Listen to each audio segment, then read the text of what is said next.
Are you looking for a podcast about 2025? Well, then you must be thinking of another podcast. Oh, she got it.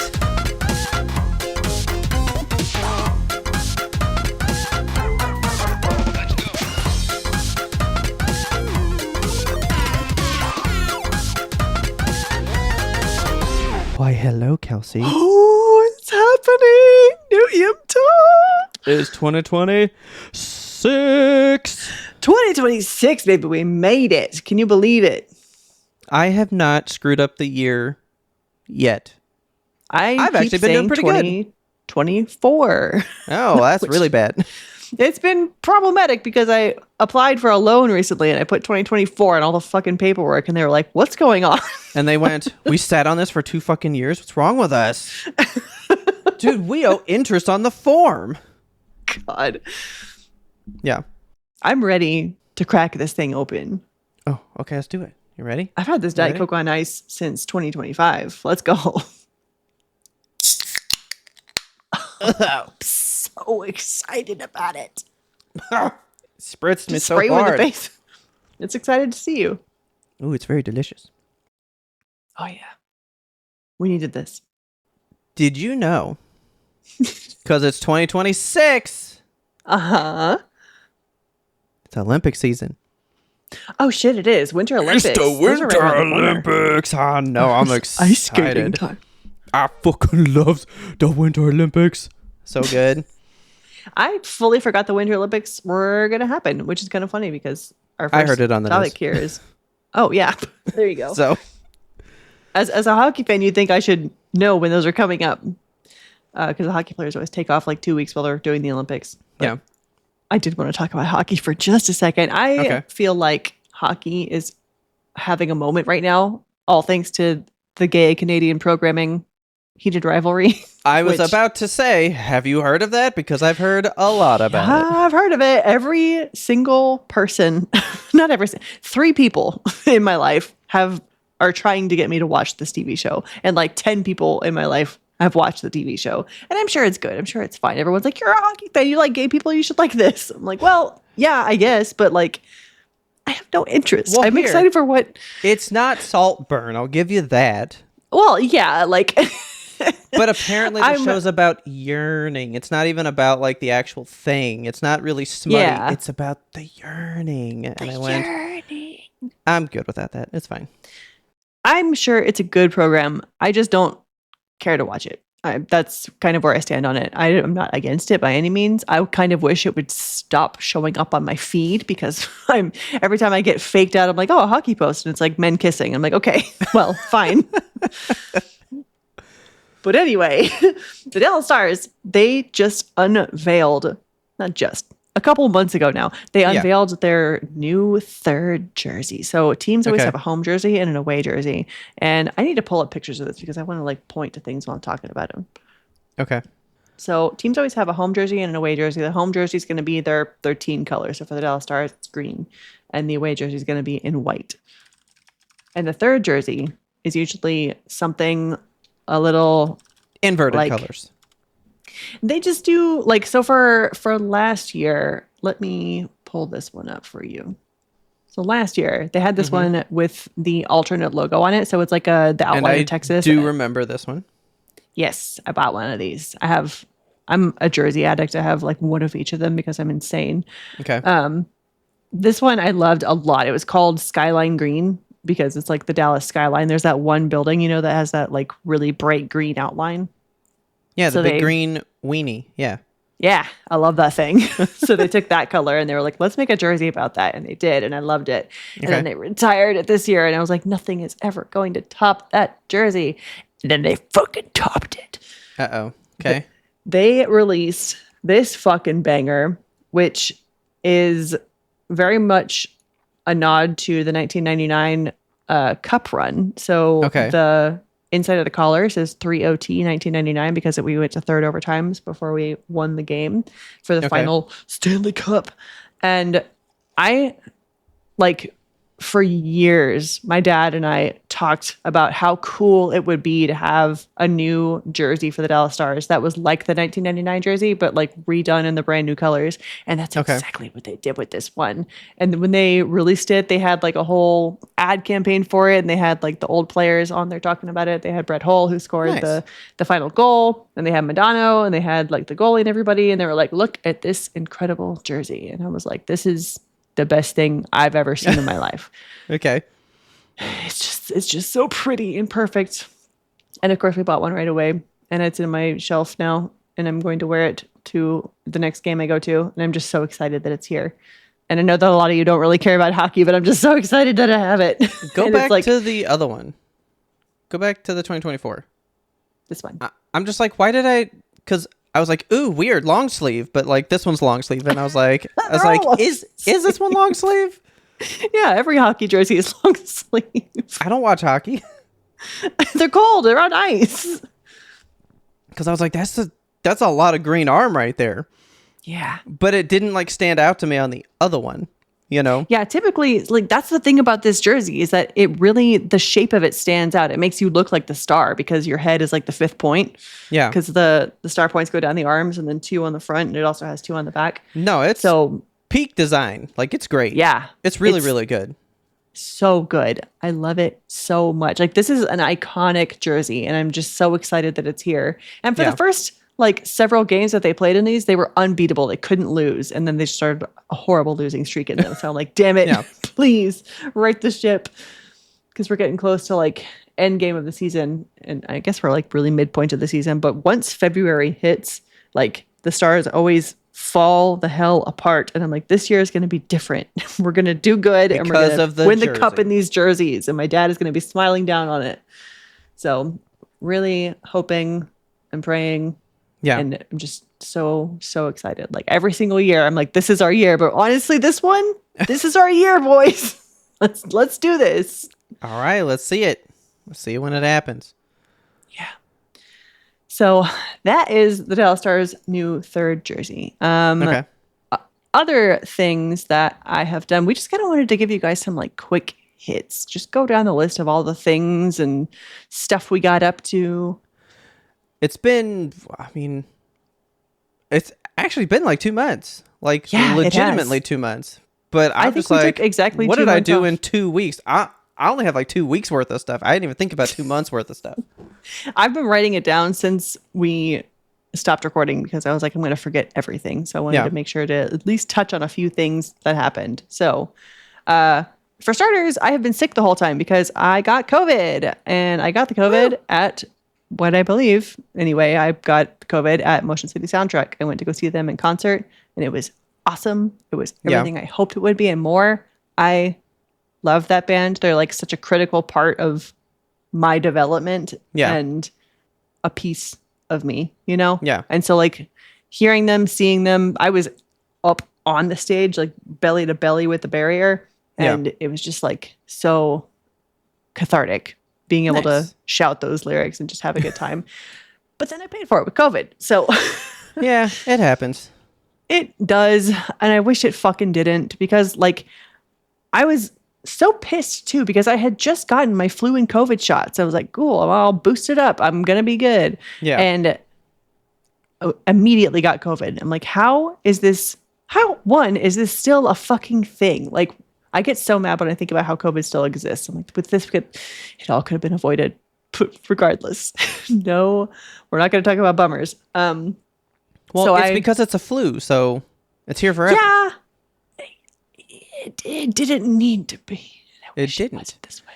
But did you also But- hear that, and they do this apparently sometimes, they'll go, yeah, this is the flu strain that's going around, so that's the vaccine we're going to release. And they bet on the wrong Get it horse. wrong. So, Yep. yeah, everybody got fucked. Yes. So I thought I had flu when it first happened, because I had like a Yeah. super sore throat, and I was just like exhausted, and I was like, this has got to be the flu, because it's definitely not COVID.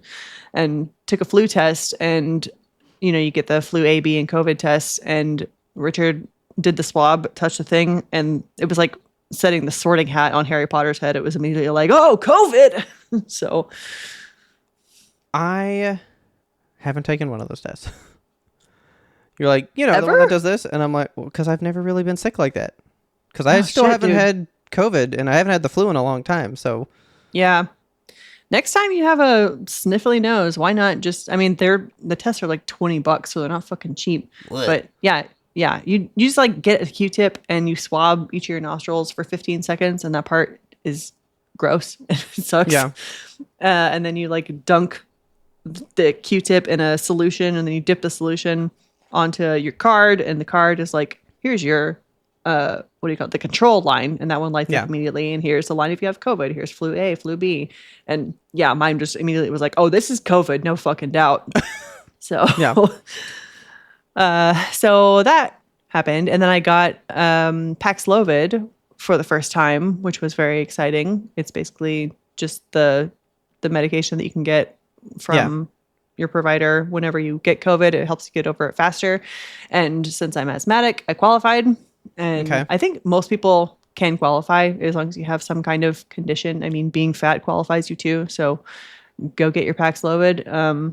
I think it helped me get over COVID way faster than I probably should have, even though I was Good. still sick for like, I was like really sick for 5 days, and then I was unwell for the following week, Yeah. just like didn't feel good. So did the Paxlovid.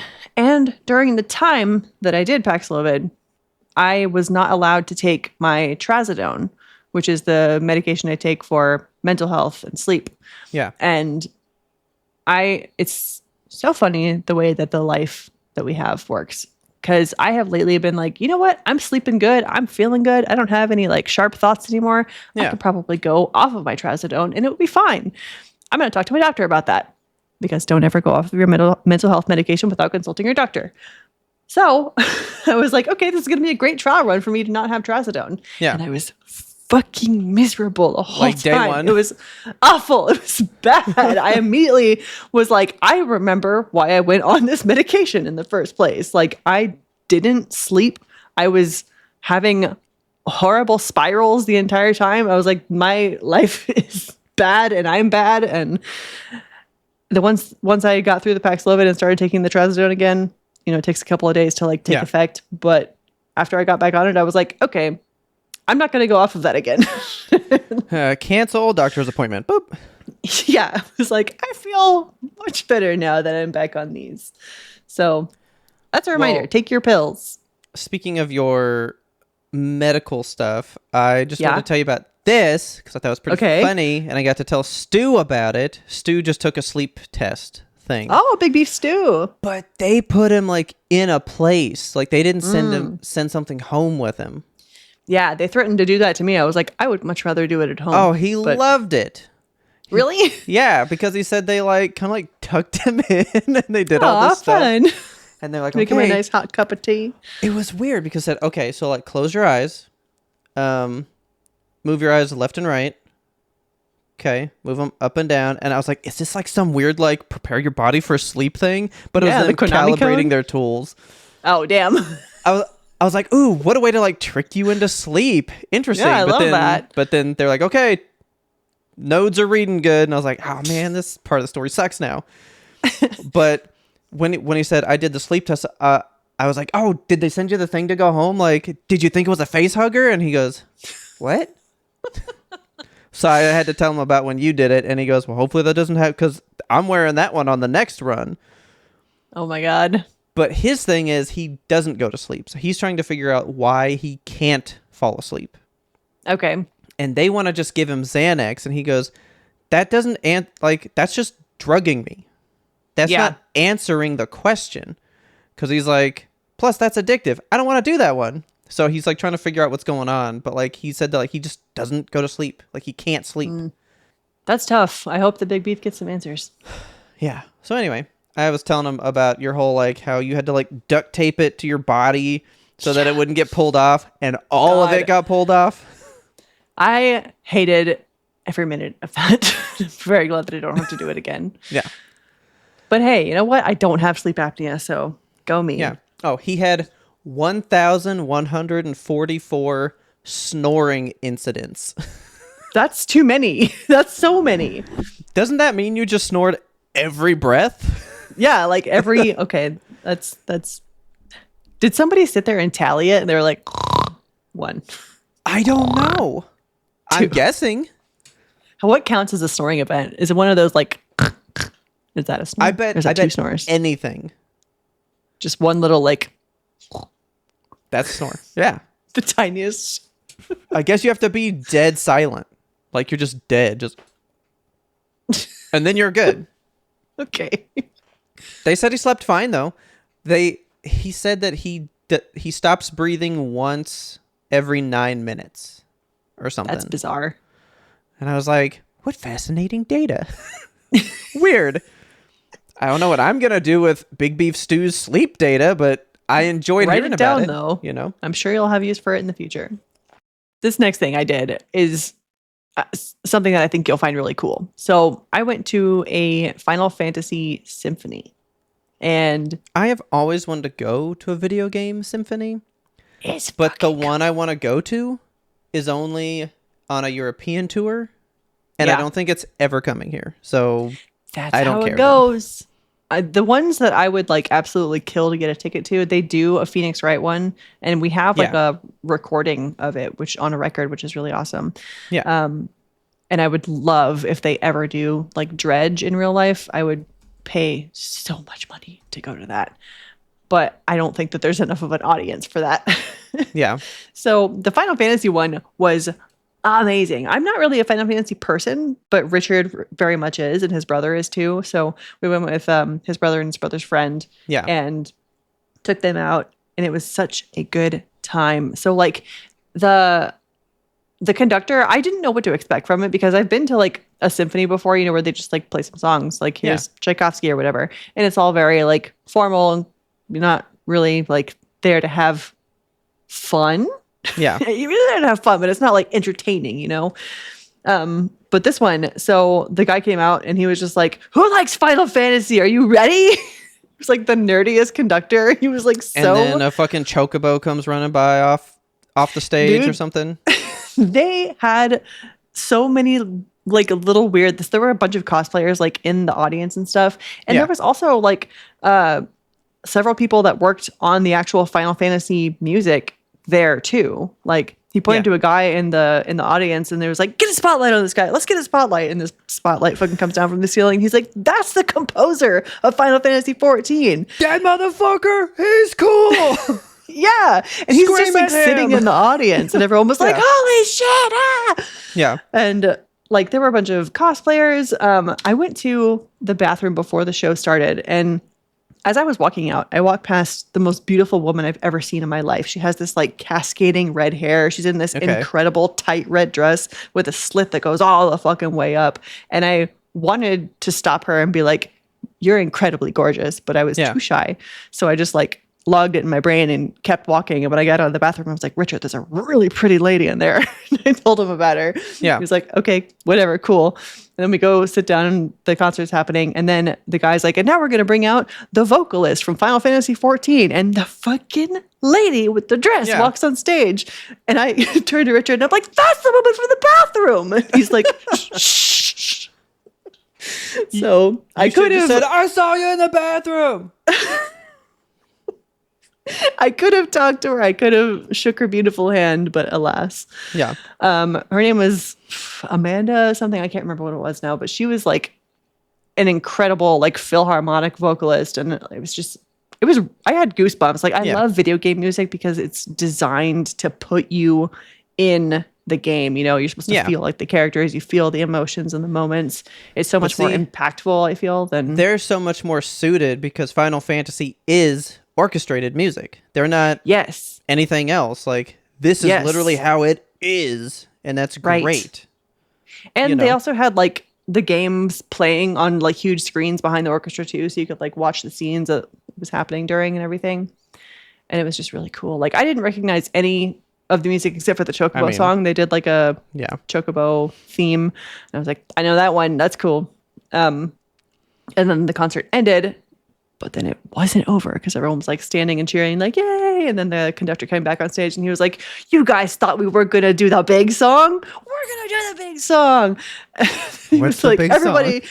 sing along. And I'm like, what are we going to sing? So Okay. I guess there's like one lyric to the Sephiroth song. It's called One Winged Angel. And Yeah, where they just like, go, Sephiroth. That's it. That's yep. all I know. Yep. The whole crowd was just cool. Sephiroth. Jesus Christ. Like the whole crowd screaming it. I was like, this That's is great. amazing. That's great. Okay. Yeah, it was very entertaining. I have seen one that I would like to go to. It was like a Sonic type concert like that, but like a guy was just Nice. DJing it. It wasn't like, oh my God, amazing. orchestrated shit, but like someone's filming like the crowd and they're all like, okay, here we go. And it's the opening to Sonic Adventure 2 with like the highway song thing. And I mean, that crowd fucking goes ballistic when the bass notes drop and they're all screaming, singing it like as loud as can be. And I was like, I would do that. I would go to this one. So cool to be in a room where that shit is happening. I wish I had been part of the fandom because I could have had a better experience probably, but just to be there and like to know these people enjoy it so much and I'm watching them have so much fun. Like it was fun for me. What was really cool about it is the very end. So like they rolled credits on it and they were like, it was like video game credits. So they had, it listed out like violin played by this person, cello played by this person, vocalist, whatever. And then like as it's scrolling by, it's set up to look exactly like a video game credit sequence. So there's like, video game moments flashing by in the background. And then of course at the very last thing it says, and thank you the fans for being here and for playing. So I was like, that's fucking cool, man. That is cool. I love it when games thank you. Like every time a game thanks me at the end, I tear up a little bit and I'm like, you get it, man. You get it. You're welcome. Have you okay? And I don't mean come across one. Have you played a full Final Fantasy game in your lifetime? So when Lindsay and I were growing up, my sister, she was like player 1 for all my video games. I'm the younger kid, so I'm player 2. Yeah. And when we were young, we had a PlayStation 1 and we got Final Fantasy 7. Okay. And I recall trying to play it myself and being so overwhelmed with the UI. Like it's a lot to do for someone who's, I don't know how old I would have been, 9, whenever that came out. Probably like 7 or 8. Probably. Yeah. Yeah. And I mean, my experience for video games at that point, I was like really into the 3D Pac-Man world. Yeah. So that's kind of my speed at that time. But Lynn's, she was like really good at it. And I was like, I'm just going to watch you play. So I sat and watched Final Fantasy 7 and we played through the whole game together. And so I have like vivid memories of it, and the whole scene with, I mean, spoiler alert if you're not aware, Final Fantasy 7, the whole scene with Aerith when she gets, stabbed by Sephiroth and everything. That is like a core memory for me because I remember that happening and I was like, that didn't actually just happen. Like she's about to come out in the next scene. Like this was a dream. This was a joke. Move to the next CD. Like everything's going to be fine. Like Cloud's going to wake up. So yeah, I have that like formative moment in my head too. And I've always wanted to play the remakes because I think they look like really cool games. They look really well done. And everyone says that they're such, like, they're not only a faithful adaptation of Final Fantasy VII, like they maintain the story and the feel of them. They enhance it and then they bring like new shit to it as well.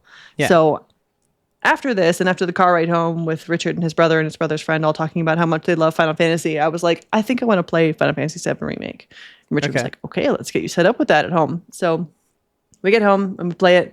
And I have played through probably like 20 hours of it and then got to a point where I was like not feeling the storyline. Like it's definitely a game that has like surges and lulls. So like, you play through the first part where you're busting out the Mako reactor and everything, and like you're setting bombs and like everything is really terrorism and like stuff's happening, crashing world around us. And then I'm at a point now where like we fought all the big bads and like we're on kind of a rest. So Cloud's party has reset. Like I'm hanging out with Aerith at a church and she's just like, do you want to be my bodyguard? Let's walk around on the rooftops and I'll show you my favorite places and stuff.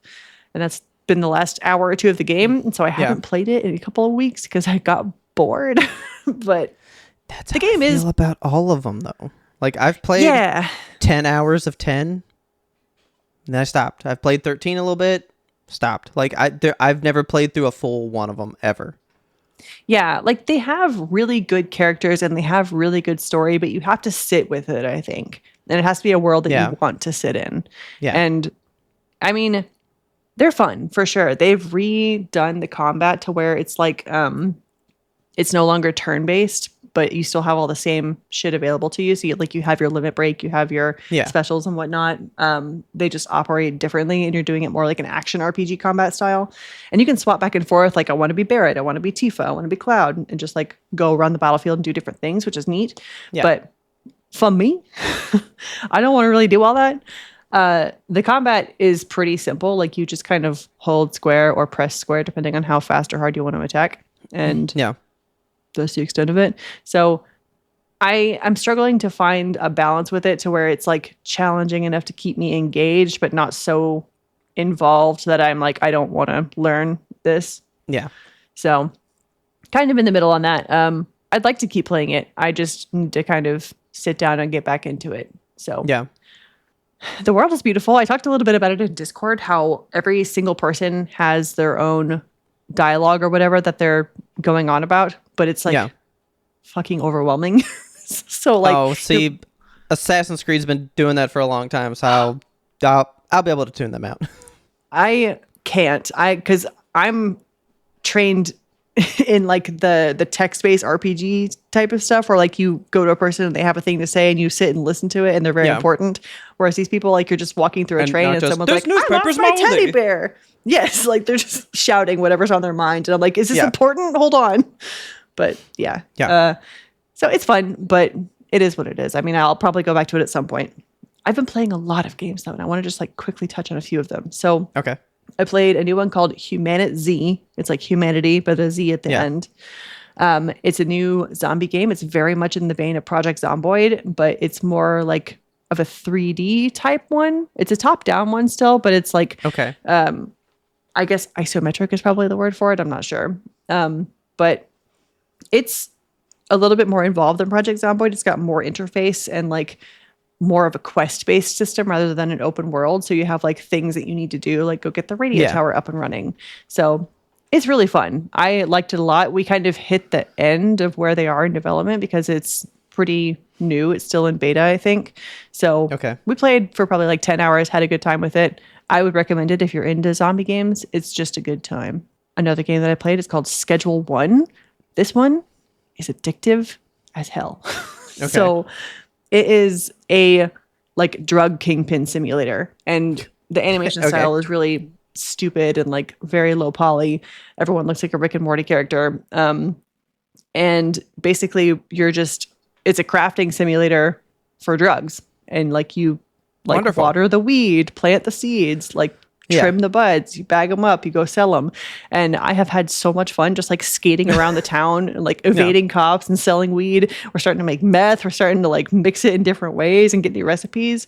There's rival gangs that come out of nowhere and they fucking shoot you. Like it's so much fun. Richard and I have been playing it, and my friends saw us playing and they were like, can we join you? And so now we have like a full squad of 4 and we fucking run this town, man. It's a good time.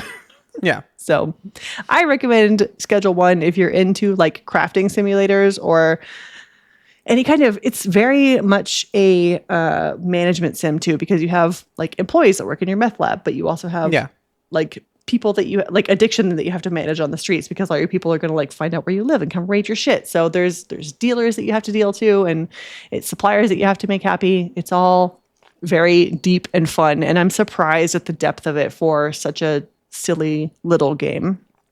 Highly recommended. Another one I played, Chance of Sinar. I think you've heard of this one. I think it sounds familiar. It was either up for or did win a game award previously. It might have been a game for Impact. It is a puzzle game where you're just like dropped into this world. It's basically the Tower of Babylon, and you don't speak any of the language. So you walk up to this guy and he has a symbol over his head, and you're supposed to infer that means hello. So then you talk to him some more and he has a couple more symbols. He wants help with something. So you infer that second symbol as help. And then you infer that third symbol as plant because it's pointing at a plant. And then you have to like go around and like talk to other people, learn other languages, find other glyphs, figure out what stuff means. It's a lot of context clues and piecing mysteries together. It's really brain food. It just like makes you think and makes the gears turn. And there's, I think, 5 different languages that you learn through the thing. And each of the languages has different ways of doing stuff. So some of them are structured like in a way where the verb comes first, for example, or like if there's plural, you have to put this symbol there. It's just learning the laws of the languages as you go and differentiating between the 2 or 3 different ones that you're translating between is very exciting for the brain to puzzle apart. So if you're into puzzles, chances are very fun. And it was up for Games for Impact in 2023. It did not win, though. Also, for my birthday, got me a Switch 2. Nice. Heck yes. I guess. Depends on who you ask. Yeah, I mean, honestly, it's just Switch 1, but more. It's a Switch 1, but more Switcher. Yes. Switchier now. Yeah. The actual Joy-Cons are like chunkier. They feel better in the hand. I like the magnetic click-ons. The screen is cool if you're playing it. I love holding it. Yeah, it feels great. Yeah. It's a nice little console. It's just like, I wish I didn't have to buy it to play the new Donkey Kong game. Like, that's pretty much what we have it for. Yes. What do you think about this? So, like, Animal Crossing New Horizons is getting a new update as of listening on Thursday, the 15th, right? It's going to be version 3.0. So it's third iteration, right? Mm-hmm. That update is free. It's just a billion new items, no gameplay changes. But on the Switch 2, if you own it, you can pay $5 to unlock the frame rate and get the enhanced resolution. What? I already gave you $500 for the console. I can't just have the game work better. I have to pay. Because, like, that's Nintendo, man. Ghost of Yotei. If I played it on the PlayStation, looks fine. If I play it on the Pro, I get enhancements. Same game, same thing, but because the hardware is different, it acts different. But this is, if you want to utilize this hardware, pay money. Yeah, and I don't like that. That's such a Nintendo thing to do. That's so weird. Hey, that game you have, you want to run like a little better? $5. And that feels so inconsequential, though. You're like, yeah, I mean, this game's gonna look fantastic, and it's like it's reinvented for $5. Wow. But it's not like it's a new game. They just tapped into the power that new system has. Yeah, I don't think that's fair. I think that's just Nintendo being predatory. Yeah. But I was gonna pay the $5. Pay $5. I figured as much. I was thinking about getting back into Animal Crossing now that I have a new Switch. I'm like, I got to use this thing. Because I mean, we've been playing Donkey Kong Bonanza, which is really fun, but that's literally the only thing that we have for it. So I'm like, I got to do something else on it. Let's see. But Donkey Kong has been a good time. I bought Metroid.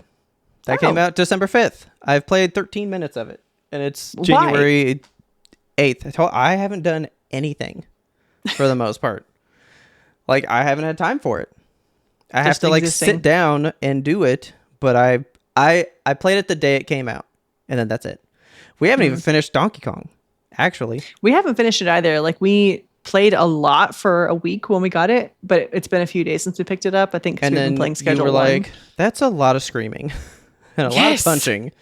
Literally, that is the fatigue that I get in this game. Like, I have to not see this or hear this anymore for a minute. Like, that's a good game to play on mute. Yeah. We were having a problem with our sound bar, actually. And so the dialogue that was higher pitched was coming in way lower, like lower volume. Okay. I don't know what was going on with it. So for the first like 5 hours that we played the game, it was just like, huh, ooh, ah, wah. Yeah. And I'm like, all right, this is manageable. But then we fixed it. And so she's just like, ha, hoo, wah, hoo, ha, ha, hoo, ha. And like, that's the whole game. Yeah. That's the entire game. And it's inescapable. Like, you don't have to shoot everything all the time, I guess, but like if you're not But shooting if you everything all wanted the to get it time, done, yeah, you want it to get done, in you got to shoot the stuff. well, so player one can just be Donkey Kong and take an hour to do it, or player two can Yes. jump in and scream. You can get it done in about 10 minutes. Yes. You know? It's a Yeah. very good game and I'm enjoying it, but like, yeah, the fatigue is real. And like, Oh, yeah. also just watching the rocks explode over and over and over and over again. The camera sometimes does this thing where it gets you stuck in like behind a wall or something and it doesn't Yeah. operate in the way that you want it to operate. And it's just like, okay, I can see the rocks exploding, but I'm not moving anywhere. We have to figure out why we're stuck here. Yeah. Yeah, it's a good game. It's good. just, it's good in small doses. Yeah. We have also replayed, I don't know what spawned this for us, but we wanted to replay the game Raging Loop, which is a like one night Okay. werewolf type of game. Not just one night werewolf. It's a werewolf style game. So I played it like I think during COVID forever ago. Yeah. It is a visual novel and Mm-hmm. it is very deep. By which I Okay. mean like there's a lot of storyline to uncover. It's one of those where you have like branching decisions. So like at decision point A, you can do 1, 2, or 3, and then from 1, 2, or 3, you're going to have 6 more decisions down each branch. Yeah. And in order to get the full experience of the game, you do have to go through and see each scene. So it's a lot of gameplay. Okay. And there's a really cool thing about it too, where whenever you complete the game, you unlock a new mode which allows you to replay the game and see additional context scenes that you wouldn't have gotten the first playthrough, Okay. which is very entertaining. But you have to play the game twice in order to get the full experience. And like we just played it and it takes a very long time. And by the nature of playing the game, you're replaying the same storyline like Yeah. 10 times. So it's like next time I want to play it in a few years, we'll go through and play with the enhanced features. But Oh, my God. I'm going to Yeah. forget everything by then. I just went to our favorite, How to Beat, or How Long to Beat. It's a Mm-hmm. 33-hour game. Yeah, it's a lot of it's a lot of game. No thanks. Yeah. So very, very fun still. I love Raging Loop. I love the story. It's well written. It's, got the correct amount of anime horniness in it. Yeah. And it has good consequences. It's a game that doesn't pull punches. So I enjoyed it. And I would love to play it again in a few years and redo with the enhanced mode. Yeah. Okay. And so, oh, you know what? I remember now what made us want to play Raging Loop. It's because the new Nausea anime has just dropped. And it is Okay. fucking incredible. I was worried about this anime because I played Nausea before I played Raging Loop. Also the same year, I think. This was 2020 when we were like really getting back into visual novels Yeah. full time because we had nothing better to do. So Nausea is again a werewolf type game where you're on a spaceship. There's some kind of aliens that every single day they're going to I eat do one remember person. that one. Yeah. Yeah. Okay. And you have to figure out like who the aliens are and then put them into cold sleep before they can kill the people that are good on the ship. Yeah. So I was like, how are they going to translate this into an anime? Because Yeah. you spend a lot of the game. It's I wouldn't call it open world, but it's like open Floor plan? time. Yeah. Because you're just kind of like playing the same loops over and over again, but each one is subtly different. And the more different things you can get to happen, the more you fill up your silver key. And once you finish the silver key, the game is over. Yeah. So, it's a game about like repetition, repeating the storyline over and over again and getting new info.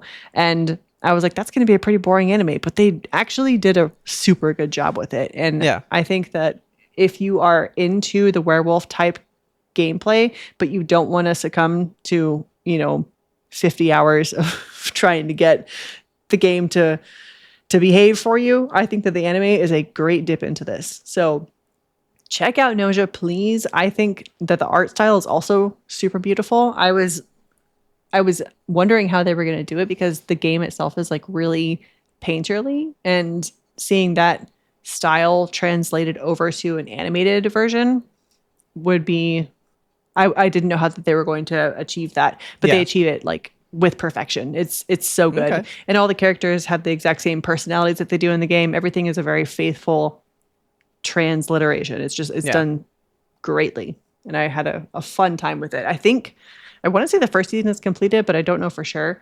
But there's enough episodes out there for you to go and like binge. So I mean, it does appear. please do so. I guess it's 10 episodes is about it. There you So, go. okay. That's a quick watch. Yeah. That's good. Yeah, it is. And it's a fun watch too. It's a really good time. I can't recommend it enough. So go watch Nosia. It's Gnosia. Other things I've been watching. I watched this one while I was sick with COVID. I watched Euphoria. I was like, what else am I going to do while laying in bed for, however many hours? So Yeah. Euphoria is Zendaya's show about being a drug addict in high school. And that show, man, heavy stuff. There's just a lot of drama that these kids are going through. And it makes me really grateful that my high school experience, well, not good, was not that. So if you want to feel better about your nerdy life in high school like me, go watch Euphoria. Okay. If you want to feel like you are in an insane kitchen, go watch The Bear, because that one really is a fucking pressure cooker of a show. And it's really interesting too. What's the guy's name? He looks like young Gene Wilder with the big nose. I know. Jeremy We talked about him Allen last time. White. Yes. Is that his name? I believe that's That it. is his name. Yep. Hell yeah. He's so handsome. He's got like the perfect big nose. It's just wonderful in his face. So Okay. the show is about him like grieving the loss of his brother and then also inheriting his brother's restaurant and trying to figure out how to make that run. But he's also like a 3-star Michelin chef, so he knows how to make shit run. But this is like a gritty Chicago kitchen that just serves Italian beef sandwiches. So how are we going to make that jive together? And it's the first season is like masterful work. The rest of them are great too, but the first season alone, I was just like really impressed with how they kind of did that in a capsule. I was like, this is good television. Yeah. So watch The Bear if you can. It's a good time. Another show that I just finished, Pluribus. I have been wanting to watch this one for a long time. It just had its finale, season 1 finale on Christmas Eve. So this one it's got Rhea Seehorn, who was Kim Wexler in Better Call Saul. And I loved her so much in Better Call Saul. I was like, this woman needs her own spin-off TV show. I would watch hours and hours of Kim Wexler solving crimes and doing cases. But it's not that. So Pluribus is a whole different story altogether. It is by Vince Gilligan. So it's the same guy who did Breaking Bad and Better Call Saul. So it's the same incredible cinematography. It's the same Albuquerque. It's just a different type of story. So spoilers, I guess, for the first episode of Pluribus, but the plot line of it is that there is like a signal coming from space that a bunch of scientists are like, what the hell is this thing? And they work on it for years and eventually solve that it is a genetic code that's being beamed from a distant star.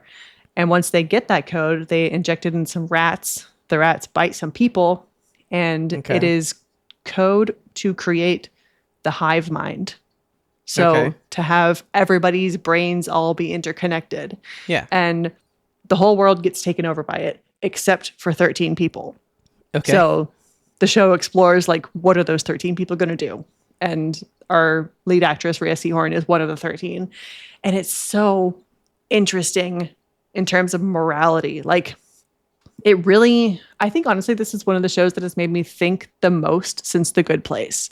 Yeah. It's really like thick with ideas, because at first I'm like, yeah, the aliens have it right. Like, the hive mind is cool. Everyone's really efficient. There's no more sadness, no more war. Everything just works in operation together.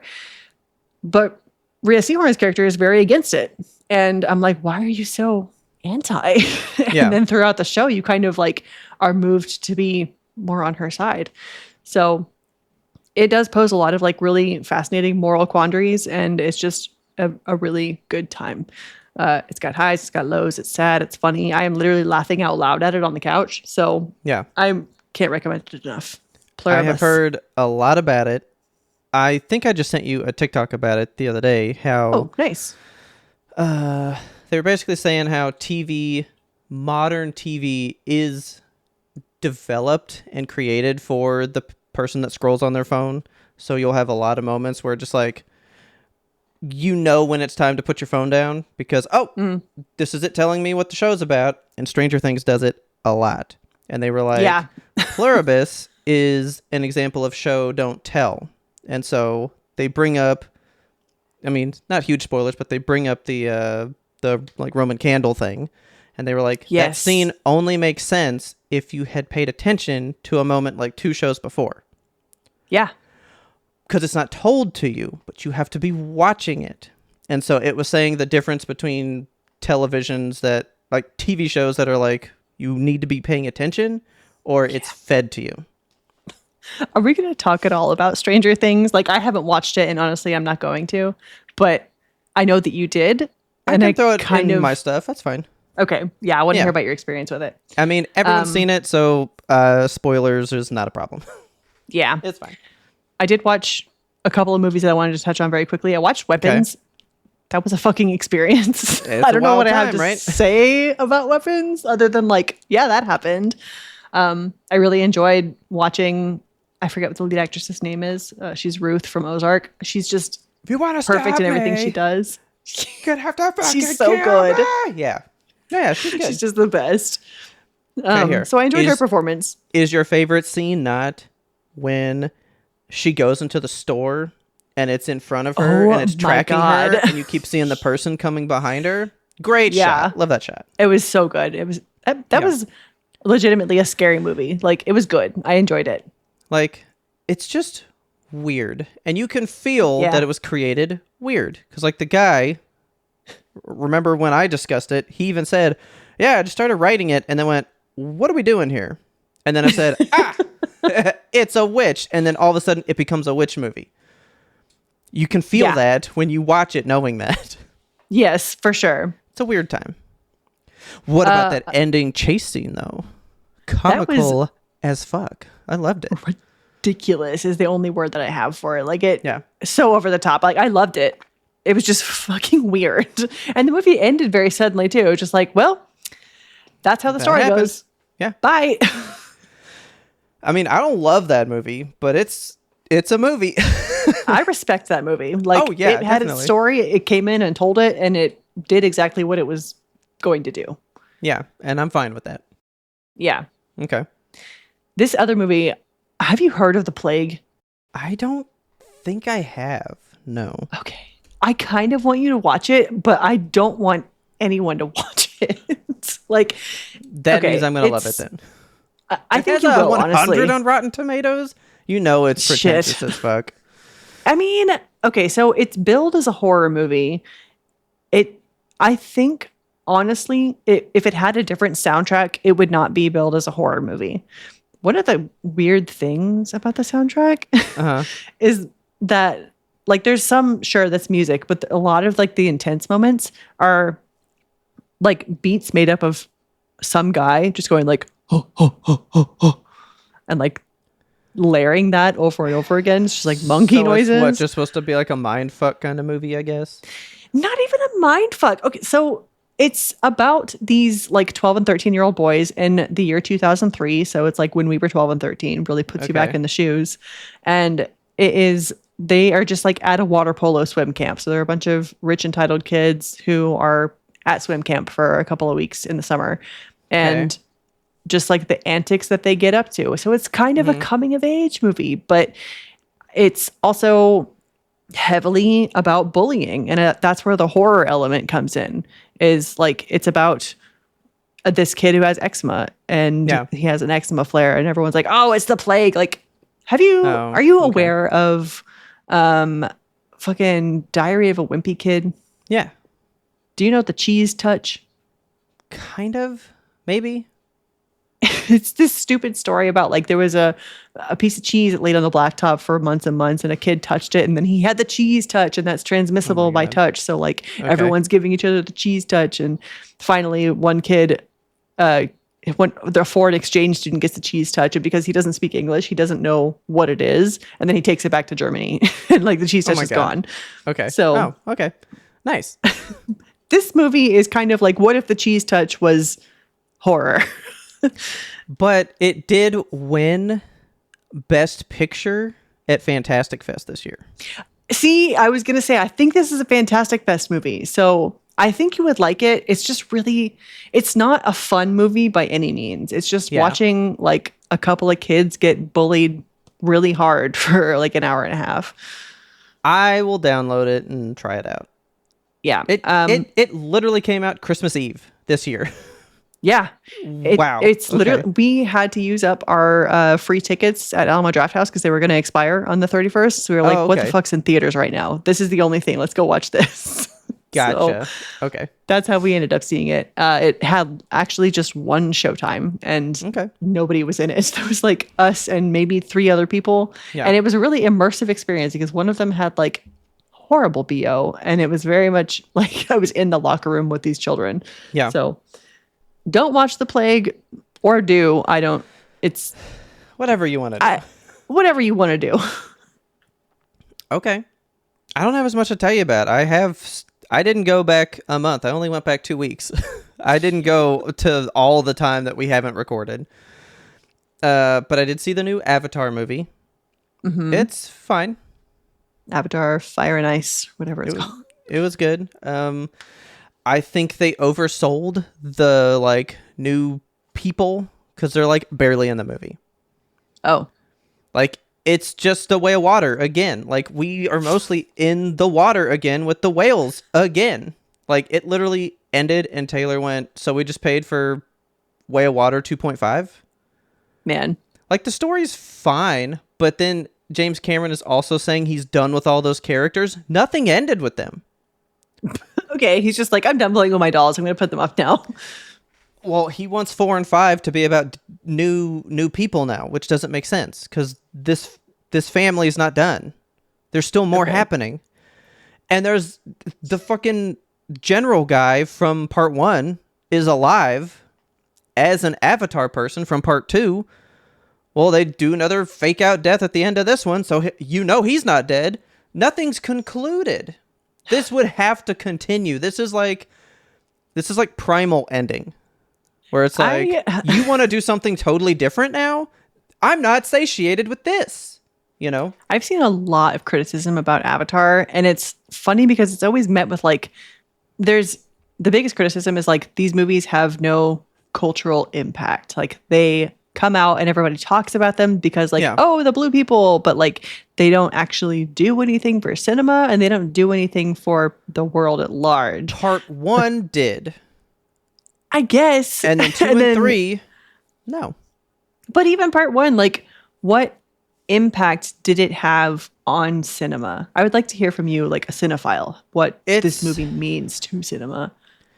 It's like a technical thing. Like that's what these movies bring to the table is technicality.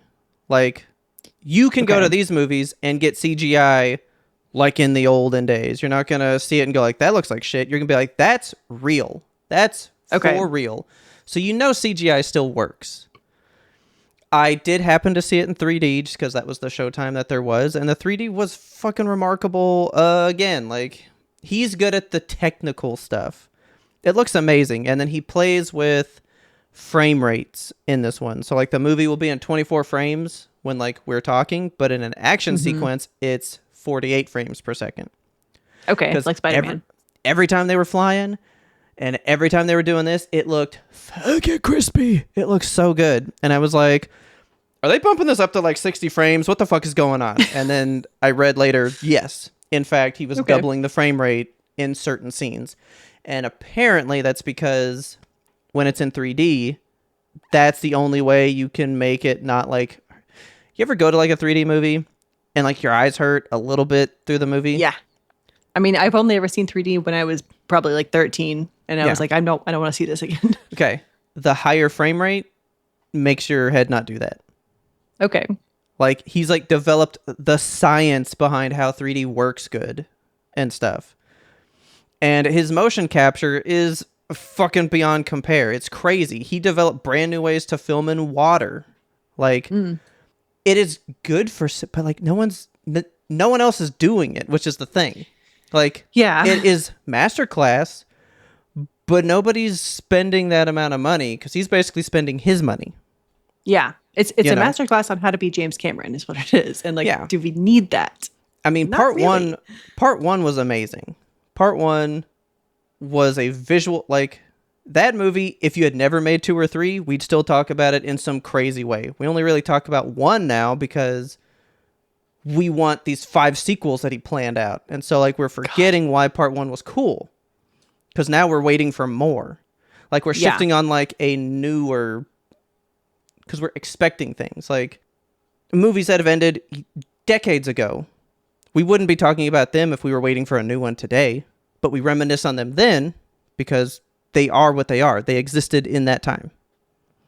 But now, like, why would I talk about the old one? I have a fresh one that's happening. Why do I care about that one? But part 1 was insanely regarded and was the first movie to, like... Well, no, it wasn't. Titanic was the first to $1 billion. But, like, it was, like, the highest grossing movie ever. Like, it was huge for cinema. It was great. And I still think it's one of the best looking movies I've ever seen. Okay. The newer ones, they look as good, which is the problem to me. They don't look that much better to me.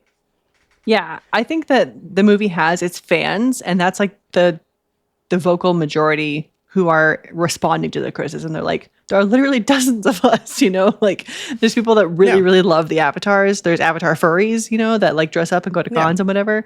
And I'm happy for them. I just don't think that the movies have significance in today, you know? He could stop. I think because, well, like I just said, 3 added nothing. Yeah. 3 literally added nothing. I watched it and went like, okay, but what though? Yeah. So I it's time fully to shelve, agree though. on that. Like 2 and 3, I fully agree. Part 1, I don't agree. I think that movie was great. Okay. That's Would like you go to saying, an Avatar convention? No, I like Avatar, but I don't want to be Avatar. No. Yeah, you wouldn't want to go like see the people that want to be Avatar though. No. I loved the movie. I saw it like 3 times in the theater. It's a phenomenal movie. But I'm not like about the world, if that makes sense. Okay. Because there's people that are like so ingrained in like that it has its own language lore. and all. Yes. Like people that like Lord of the Rings. They love how much the world got created. And it is a very in-depth world. That's what I would compare it to. I agree with that, hands down. And I agree that there are things Lord of the Rings did that's amazing.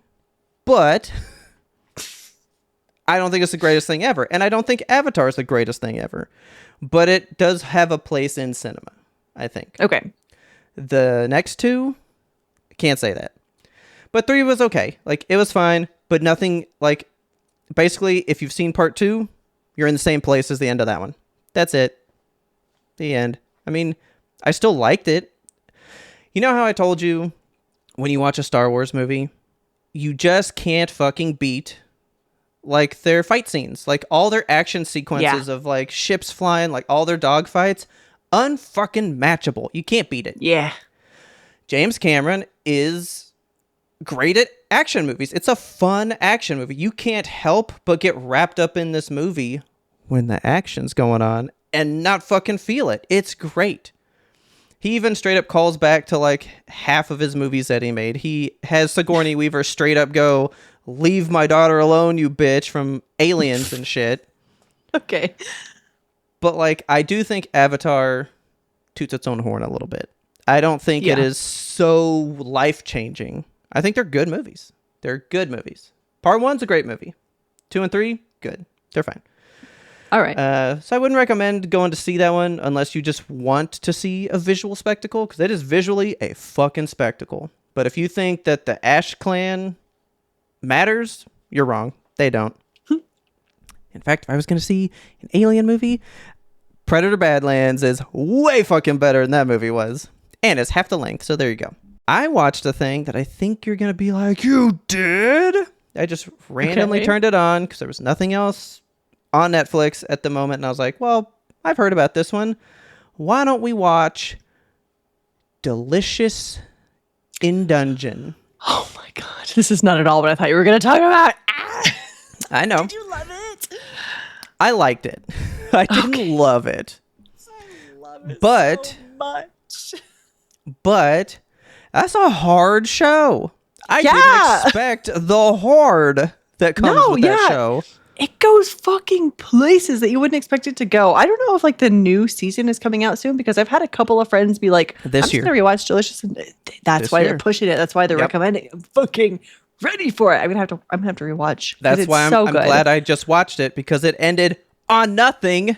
Yes. It fucking ended nowhere. And then I'm like, well, when's it come out? Oh, later this year. Well, perfect time to watch this then. Yeah, it's so good. I'm so happy you watched it. It was very good. I just wanted to see fucking Panty Dwarf Man. Like, I just wanted to know what was up with him. What's his name? Senshi? Senshi, and he's the fucking best. He is the best. Okay. Is he your favorite character? Oh, fucking absolutely. Yes. Hell yeah. But what I also liked, because I'm not big into like D&D story stuff and like everything's trying to take from D&D. Yeah. What I liked about these people, while they had their roles, they weren't super stuck in them. Like, it's not just like, well, you're a mage, you serve no other purpose. They could help out and branch into the other parts. And I was like, these don't feel like roles. They feel like people. And I did that. And I loved that about it. I thought it was great. I wanted you to refer back to something from previous because of Senshi. There's a line he said that I loved.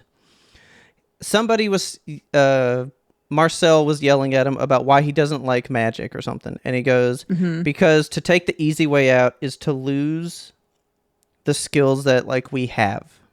Yes. And there was something we were just referencing, I think in pre-ramble. I think we were talking about AI. It was AI and doing the placeholder images or whatever, right? Yes, yes.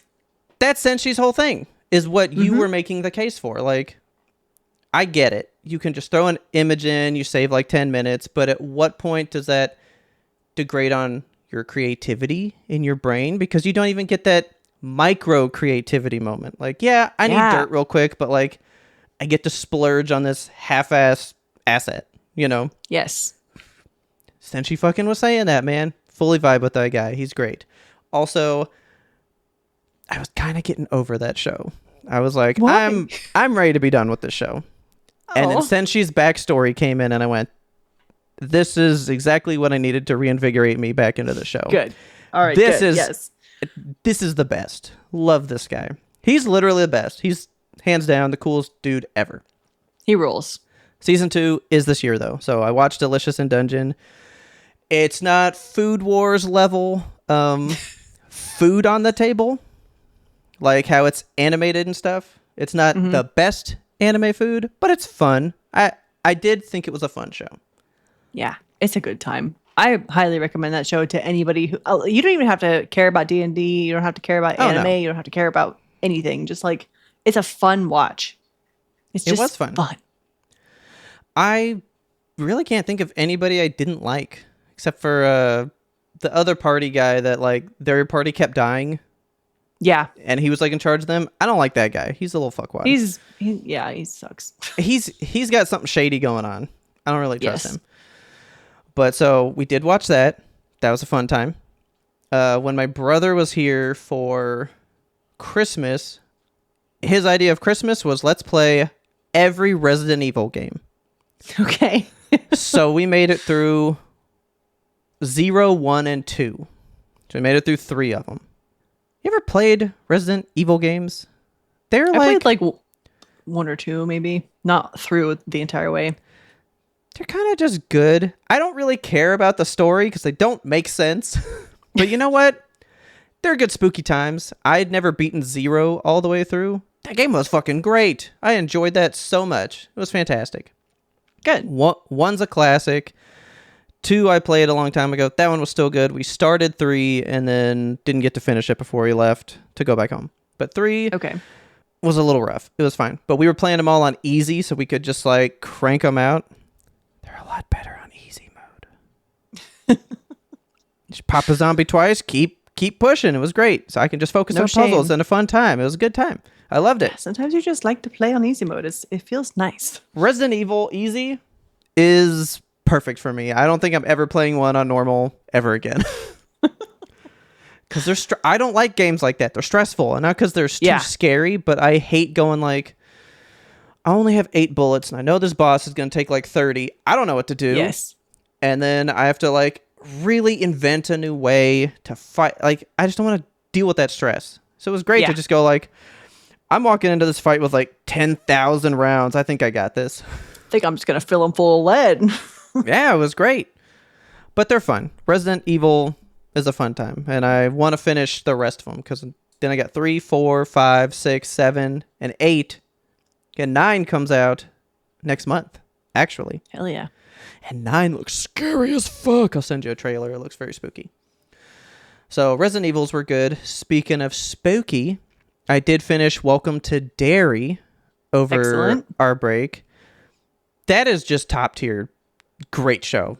It's phenomenal. But I want to tell you why. Here's why. Tell me why. Did you know Pennywise was never going to be in the show? What? Yeah. They were always going to allude to him because Bill Skarsgård was not coming back. He was not going to do this show. Okay. And then boom, a little thing called the writer's strike happens. And they take 8 months off of filming. And in that time, they had filmed 1, 2, 3, and 4. It's an 8 episode show. And guess who's in 5, 6, 7, and 8? Bill Skarsgård, when he went, maybe I do want to be in that show.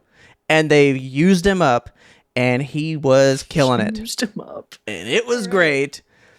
I think he didn't want to be typecast and like stick with that, but like he owns that role. And the stuff he did with it, top fucking tier. Like, he nailed it. It was great. I don't know how much you would want to watch it, but I do think after the first 4, you'd be into the show. Okay. You know, I've been thinking about Bill Skarsgård lately. There's a movie coming out with him in it where it's like based on a true story. I think he's trying to get a loan or something. And he basically, it's called, I think it's called Dead Man's Switch. He sets up in an apartment where like he ties a string around the door handle or whatever and points a shotgun at this guy's face. And if anybody opens the door, the shotgun's going to go off and kill this guy. And he's like, all I want is a loan. Dead Man's Wire. Dead Man's Wire. That's what it is. Yep. And it just looks so good. It looks like it takes place in the 70s and it's filmed all 70s style. And he's wearing those like high-waisted bell-bottom pants. And I'm just like, Bill Skarsgård is maybe the least typecast guy there has ever been because he's done so much good shit. Well, because he was trying to get away. Because remember, he's too fucking ugly to be a Hollywood leading man. Who fucking said that? Off again. Ooh. He's literally one of the most handsome guys there is out there. He's got like such an angular face. His eyes are interesting. Like, I just think he's talented as fuck, dude. He is amazing. He is. Like, he's full of talent from his toes to his tail. Complete talent in that man. Actually, you might really want to watch that movie because the guy who directed it directed like all the greatest movies. That's crazy. I remember them listing them off. What are the movies that are in there? Because they listed 3 like completely disparate films. And I was like, how are we getting the guy that did all these? He did Good Will Hunting, Finding Forrester, Milk. He did, I don't remember that one, but like those are like his like really big ones. And then Drugstore Cowboy. Okay. Maybe it was a different movie because when we went to The Plague, there was a bunch of trailers. I was like, these all look really good. And then I didn't write down the name of any of the movies. So they're all gone, you know. But that was one that I definitely remembered because of Bill. Yeah, I want to watch that. So anyway, I think you would like this show. And I also want to tell you, so that's funny. You know how like Stranger Things, all the kids are like, 40 years old now? Yes. In the 8 months for the writer's strike, all those kids in the It show grew up 8 fucking months. So like episode 4, their children, episode 5, they all grew like 5 feet. And there's one girl. They all have facial hair. There's one girl who was like massively taller than all the rest of them. So I didn't notice this till later. All the rest of her scenes, she's sitting so that they don't like have to screw that up anymore. Oh. But like, I didn't notice that. So I thought they did pretty good with the illusion that they were still the same. There you go. But I think you would dig it. There's like they tie so much like Stephen King lore into this show in particular. Okay. So one of the guys, I'm going to give you like a quick rundown on what is happening. So maybe you'll be like, maybe I would watch that. There's a guy who's in the military who, as a child, had lived in Derry. He wants to fucking go get Pennywise and turn it into a military weapon, is the idea of the show. Okay. But because it's in like the 50s and stuff, it's all rooted in, very racist type stuff. So he actually wants to unleash Pennywise to just scare black people, is kind of the vibe. Okay. He's racist as hell. Okay. I need a very quick synopsis on the whole dark meat thing because that's all I've seen. It was great. Okay. Because Pennywise plays on you as a person. Why would you not play on the fact that you're a black man to this black guy to get that reaction from him? But all he says is he basically like calls this dad on the phone. He's like, "Bring, hello, this is Pennywise."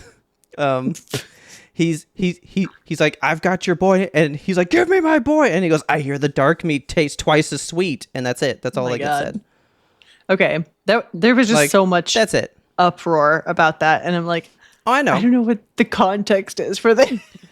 He's taunting that kid's dad, trying to get him to come out, and so that he can like start some shit. But so like they like do weird lore that doesn't exist that I've never known about. Like they've invented it. It's not in the book, but essentially the Native Americans that like were in this land, before we were here, they've encountered Pennywise their whole lives. Oh shit. Because Pennywise landed here like billions of years ago. So like he's been here since time began. He's from space, right? Yes. So he's an eldritch creature. So I think you would love him. And they make him cry, so I think you would like that. They make Pennywise cry? Well, he makes himself cry. And I think you would like that. But like there's also a big meme going around because like this guy gets in his head and tries to make him believe he's just a human. So like the idea that this like Cthulhu-esque type being we can't understand actually starts to doubt its own being. Flipping the script on him. Like, can you imagine you've literally been around since the dawn of time and somebody makes you wonder, am I really just a human? It's very funny. But so the Native Americans figured out that the rock that he crashed here in, the comet that he was in, is the thing that like repels him as well. So they've taken pieces of it and buried it in 13 points around the town, and that's why he's contained to Derry. He stays in a cage. And so the military is trying to find those anchor points and remove them so that he can just escape Derry and go to the rest of the country. Just like the Rock in Stranger Things. Very fucking stupid plot, and I hate it, but Pennywise goes hard. My favorite line in the whole show is he is straight up eating an entire person's head. Like he's just chowing down, and he looks up at this little girl and he goes, "What's the matter? Do I have face on my face?" And it's the greatest line I've ever heard in my life. 10 out of 10 show. But you need to watch it because for some reason, movies always find children actors that are just the most top-notch of all top-notch kids ever to exist. And there's a thing that happens in this show that is improv, by the way, that is probably the saddest thing you'll ever see in your life. And those two kids invented it on the fucking spot. That is nuts. That's nuts. I have not cried in a show that hard in a long time. And then to find out they just like invented that. What the hell? These kids. Masterclass kids. Love them. Welcome to Derry's. Literally one of the best shows you can watch with only 8 episodes. I say that's a must watch. It's great. Fantastic. That's not bad. Just 8 episodes. They're what, an hour long? 50 minutes, whatever. Yeah. Okay. It's legit top. I do think the first 4, they're kind of weak because he was never meant to be in them. But once he's in them, the show makes sense and it's good. But I think you would like it. What do you know about The Shining? I know that he's got a little finger and he says, "Ram." I've seen it. I just don't retain it. The whole thing with The Shining is like they have telepathy. Like that's basically what Carrie's about. She has Yeah. The Shining. Well, Okay. the fucking caretaker from the Shining Hotel is in Derry in this, like 40 years beforehand as a young man. And you get to learn more about how the Shining works. And you would eat that shit up. Okay. He basically sees dead people. And he goes, yeah, I see them all the time, but I can't talk to them. Because once I talk to them, they don't stop. Oh, fuck. And then, like, wild shit starts happening. And that guy that plays him, I'll follow that man to the end of the earth, too. He acted the shit out of his stuff. That guy's Okay. master class as well. They did great. But all that is in the back half. Back half of that show is just untouched. Those first 4 are kind of rough. But the big thing that I did while I was out was I played Split Fiction. Remember how we did It Takes Two and we loved it? Yeah. It Takes Two is a pile of dog shit compared to Split Fiction. Okay. I hate how good that guy is at making cooperative games like this. It was like a renaissance again, like It Takes Two felt. That's so cool, man. I loved It Takes Two so much. Like it felt so unique and doing such simple things too. Like just the concept of like Yes. 2 characters, same screen. Like it's just the best. I can't wait to play Split Fiction. It's been. I will tell you nothing. All I need you to know is It Takes Two is not even good compared to this game. Like, if I had to rank them, I will pick Split Fiction every day of the week. What's the price on Split Fiction right now? Is it free anywhere? Because I've been kind of waiting for it to come to Game Pass or something. I mean, I did buy it the day it came out because I was like, I know the guy's good, and I haven't played it. It's been out since March of 2025, and I just now played it. I'm a shit dude. It was a great game. I don't think it's on like any service. Yeah, it's still just like $50 on Steam. Yeah. Which like it's fine. I would happily support the guy. I'm just trying to not spend too much money, you know. I could play it on the Switch too. That could justify me having a Switch too. You could. But like you and Richard definitely got to play that one together. That is a fucking game. And you know, you got like the sci-fi girl and the fantasy girl. Which one you picking? Yes. I would go fantasy. I know. I totally vibed with the sci-fi lady. She was great. It was a great game. The themes, because you know, it Takes Two is what, like divorce and like relationship struggles or whatever. Mm-hmm. This one goes into some shit too, and it's just like about finding yourself, about past traumas. It's got a lot going on. It was a very good game, but they do a thing with how the game splits at the end that I don't understand how that game works. Ooh, exciting. I was for real like, I'm experiencing this and I don't believe that it's actually happening. It was amazing. And to think it's old and like nobody really cares about this anymore. I was like, this game should be talked about still.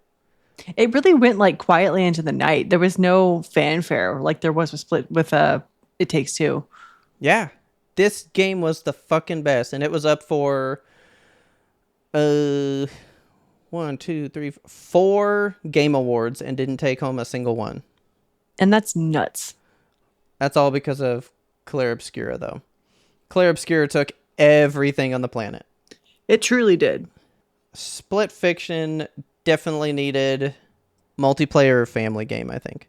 Like, I'm flabbergasted at how good it was. It's so amazing. I'm so surprised, and I hate that guy just keeps like going like, I'm just gonna top myself. I'm just gonna top myself, and he just keeps fucking doing it. But what I was enjoying is, I think Taylor nailed it for the most part. What its idea is, like the main idea of it, it's AI and how we should not support AI. We need to be human beings on this planet is the idea. then you get the girls and their stories and other, motifs and whatnot. But the Okay. whole idea is we should let humans do art and not try to let computers make art, because that's kind of what's going Yeah. on in the game. Isn't it funny that This guy's on the nose, man. This guy's on the nose. yeah. I for some reason thought this game was older, so I was like, he was like ahead of the game, but it was this year, so I mean, Yeah. it still makes sense. But like, it's just good. It says what it's saying. I vibe with it, and it's fun. But since it was about that kind of stuff, this is what I was having fun with. And I think this is what Richard might have fun with, and hopefully you would have fun hearing him do the same thing that I did. Okay. Because you're literally just playing a bunch of games that exist. And so I was like, oh my God, this segment, that's straight up Spyro. That's crazy. Oh, okay. Oh my God, this is Metal Gear Solid. Oh my God, this part, that's fucking Halo. And I was able to spot references to so many existing games. Yeah. That's and cool. I feel like the idea was, look at all the stuff that people have made already and the reaction you're having to even having it referenced back at you. Yeah. Because I was feeling such big things. Like, I was like, that statue just makes me think of Spyro and how much I enjoyed that as a kid. And I felt great just seeing it there. The game's just great. It's a fucking phenomenal game, and I would love for you guys to play it. And I want to know if Richard does the same thing where he's like, that looks like this, that looks like that. I'm sure he will. That's clearly this. It was just a great time. I can't hype it up more. It's just great. So another thing I watched, actually, I did finish Stranger Things. Okay. I'm not gonna watch this, guys. Okay. I'm just not. I'm sorry. Okay. Like in watching some highlight reels, because it's been all over social media, I watched a couple things where like, look at season 1, wasn't season 1 so good? And like things from however many seasons there've been. And I'm like, you know what? I don't actually give a shit about any of these characters anymore. Like they're all like, the immersion is gone for me. They all look 35. Well, it's because it happened so long ago. You know? Yeah, like the story has moved so slowly and gone in so many different directions. Like I don't really give a shit about any of the characters anymore. And also there's just no stakes, which is a big thing for us. Yeah. You know, like we like it when there is a character death that makes sense. You know, like they should have just let Hopper die. Why did they bring him back and make him like some kind of weird thing? And they should have let Steve die a long time ago, but he came back and now he's like, never. I know Steve. we love Steve, but like imagine the impact it would have been if he had died after his redemption arc, you know? Yeah. I mean, instead of just like bringing on this new character, Eddie, and being like, oh, don't you guys love this guy? Oh, he's fucking dead. And then you Joyce's killed him. boyfriend. Yeah. Joyce's boyfriend that she had that was like that was a stake. the chubby guy. Yeah, Bob. That's horrible. He wasn't even a stake though, because they were just like, here's this brand new character. Oh, dead. Like they do that time and time again. They would bring you someone to love and then just rip them away from you. It was horrible. Yeah, like don't do that. It's just like, But see, I like it when they have the original characters and like, sure, introduce some new cast members and stuff, but like there's so much impact to be had when you let a character die. They did. They let someone from season 2 that was in it for 1 minute die. That's good, right? Okay, yeah. That's good, right? I think I was supposed to feel something about that one, and I was like, okay. Who was it? I don't know her. In season 2, remember how she's got like, I think it was like number 8, the like Indian girl. Like, yeah, the sister that they have. Like, yeah, I saw that she came back and died, and I was like, why did they resurrect this character to like drag her out and be like, look at this one, remember her? Wasn't she fun? Ugh, dead. Like, because I feel like that's an easy death. Like, we're not going to be so predictable, horribly ruined if she died. You know? Yeah. And I hear, like, okay, I guess spoilers for the entirety of Stranger Things, but like I hear that the 11 at the very end, like maybe didn't die. It's a did she, didn't she kind of a thing. Okay. Let her die. I'm gonna give the biggest hot take. Okay. Because I think it's like you were kind of going with Avatar. It's like you're like not allowed to not like it. Yeah. Avatar's good, so you have to like it. Right. No matter what. Stranger Things is you kind of have to like it no matter what. Because I'm not saying that I hate season 5. I'm not saying that. But I do feel like the ending isn't amazing. I'm not like, oh, what a fucking show. I didn't feel that. I went like, oh, well, it's over. Yeah. That's how I felt. I felt lackluster by the end. And so, yes, I fully believe she's dead. Hands down, I think she's dead. There's so much red And I string on hate TikTok. that because I agree. I see why she died, but like there's a whole thing that gives us like rousing speech about like why she should live, and then for her to still choose to die. It's like they just like keep bringing stuff up, but like it's not like a progression build. You know what I mean? We just keep flip-flopping back and forth just to get your emotions to like ebb and tide real fast, you know? Yeah. Ebb and flow, A whatever. TikTok show. They're trying to like grab you and get the moments and like, Yeah. oh, isn't that cool? Isn't that crazy? Like, I do think it's good, but I do agree with that one that I told you about when you were talking about Pluribus, where that's Robin's thing in the show, is Robin's character has become like, everybody gets like down and out, and she goes, I figured everything out. And then she lays everything out in a way that makes perfect sense. And then you go like, I fully know where the show is now. Yeah. And that's the part like, that I think that TikTok was talking about on like, oh, exposition time. And like, oh, yes. so I didn't really miss anything. Yeah. That's the hallmark of a bad show. Is like they have to take a character who sits you down as the audience for 10 minutes and is like, here's where we are right now. And this is the different things that are in the plan. And like, that has its place in some shows. Sure. But I feel like you said, we need to show, not tell. There's a lot I don't think we did that in prior seasons though, which is the thing. Yeah. I don't think we ever truly just like sat down and were like, this is what is happening. This is where we're going. You got it? I didn't feel that until this season.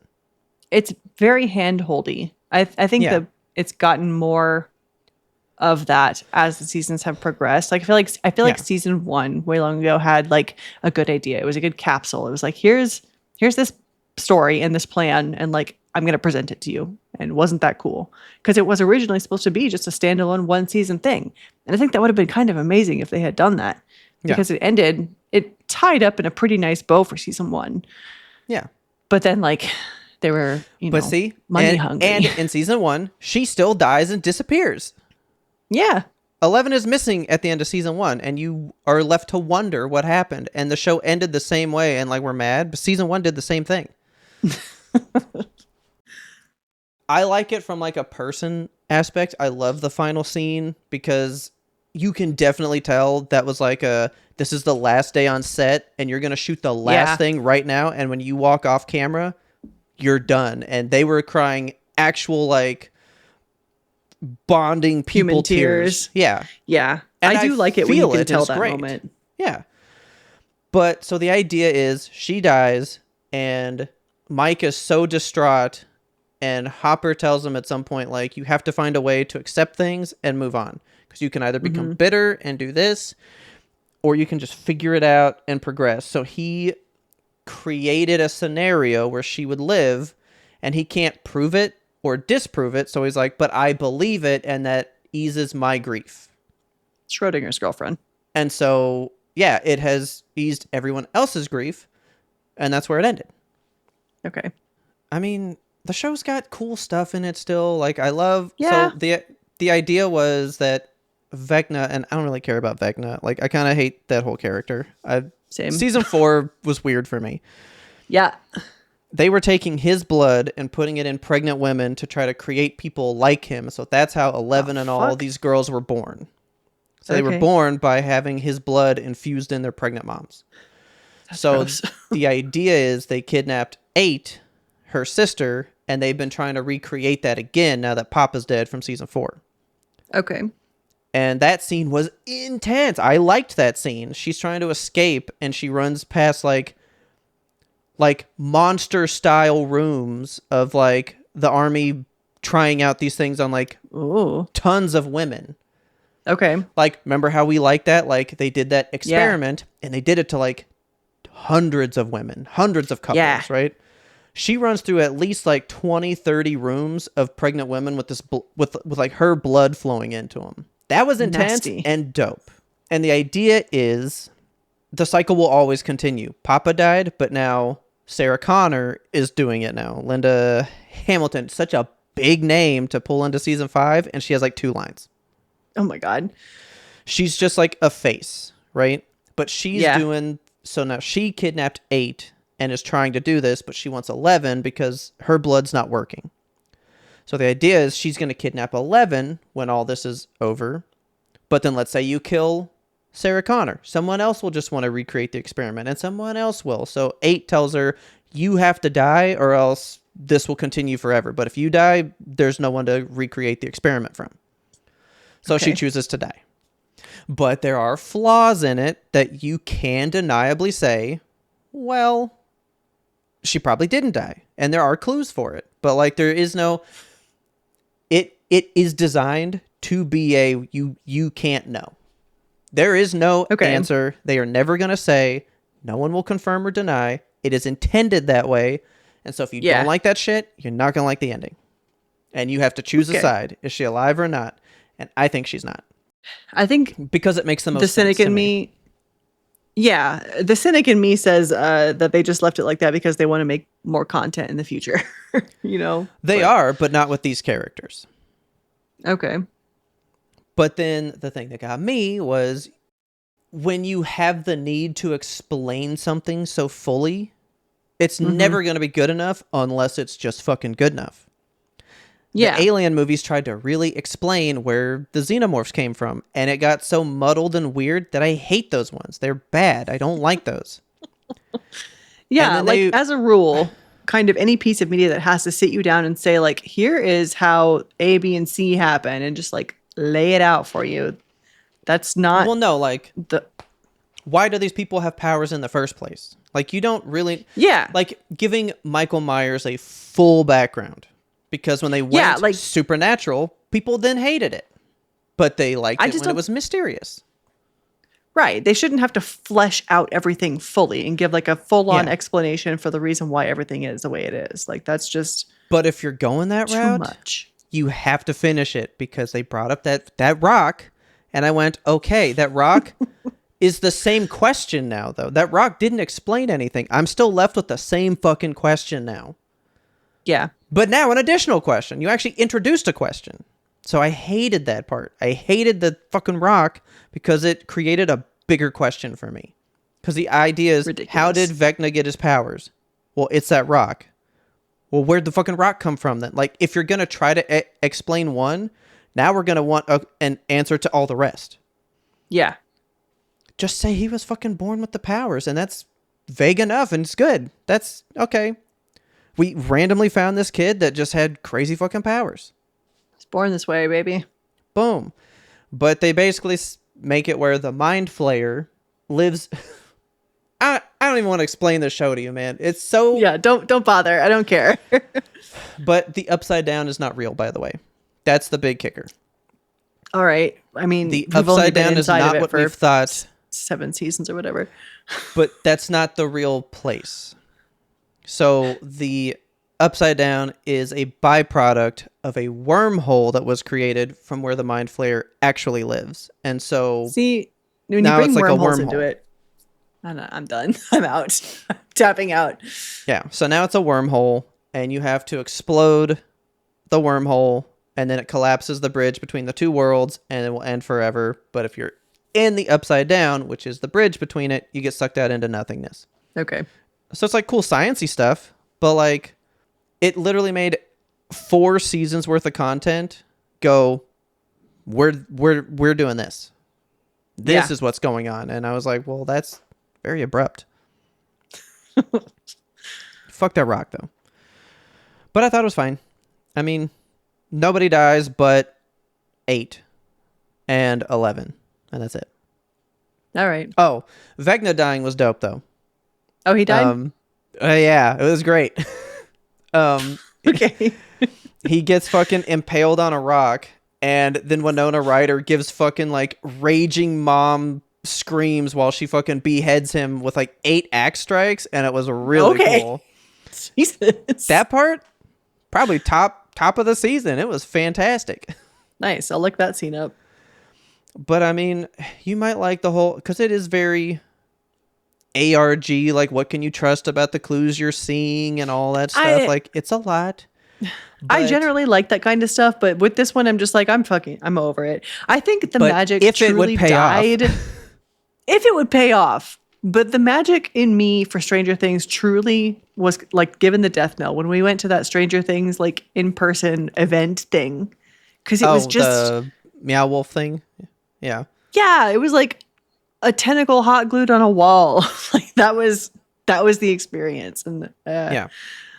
I felt the money suck that Stranger Things is. I was like, oh, this is to sell merchandise. Yeah. This isn't an experience. Like, I even thought Max was fully gonna be dead, or like she would eventually die in this one, but she's like perfectly fine. Yeah, like I saw a preview thing when she was in a wheelchair, and I was like, I thought we were gonna kill her because she went into a coma and whatever shit after the whole Vecna scene. But like, yeah, again, stakes. Just Robin explains that with records why great. She's alive. It's like a whole thing. Yeah, it's fine. I liked it enough. I really think Will would have had to die for this show to like go over the top. But you can't kill him because he did give probably the greatest coming out scene ever filmed in the history of time. And it literally made me cry so fucking hard. It was so great. Oh, shit. Okay. It's like, it's one of the, like, it's good. But when you go overall, I'm not in love with it. Dude, that scene where he comes out is like gut-wrenching. It's so good. I have to watch that. It's fantastic. Episode 7. You'll find it. It's literally great. And I was like, is this what we're doing? Like, is it really just like a coming out scene? And then it's one of the greatest scenes ever put to film. It's fantastic. I loved it. It was great. But it's fine. Stranger Things can be done now.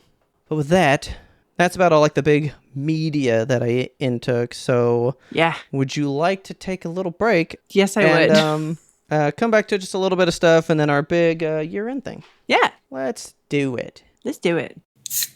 Welcome to Severed, a podcast suite that offers a rotation of content centered around true crime to paranormal cases. Severed True Crime covers high to low profile true crime cases like the Westfield Watcher, The Staircase, The Keepers, and other binge-worthy favorites on Netflix. Severed Paranormal peers into the corner moon windows of the Amityville Horror House, the Conjuring House, and other mysterious cases, locations, and urban legends. I'm Harry Chambers. And I'm Drew Hudson.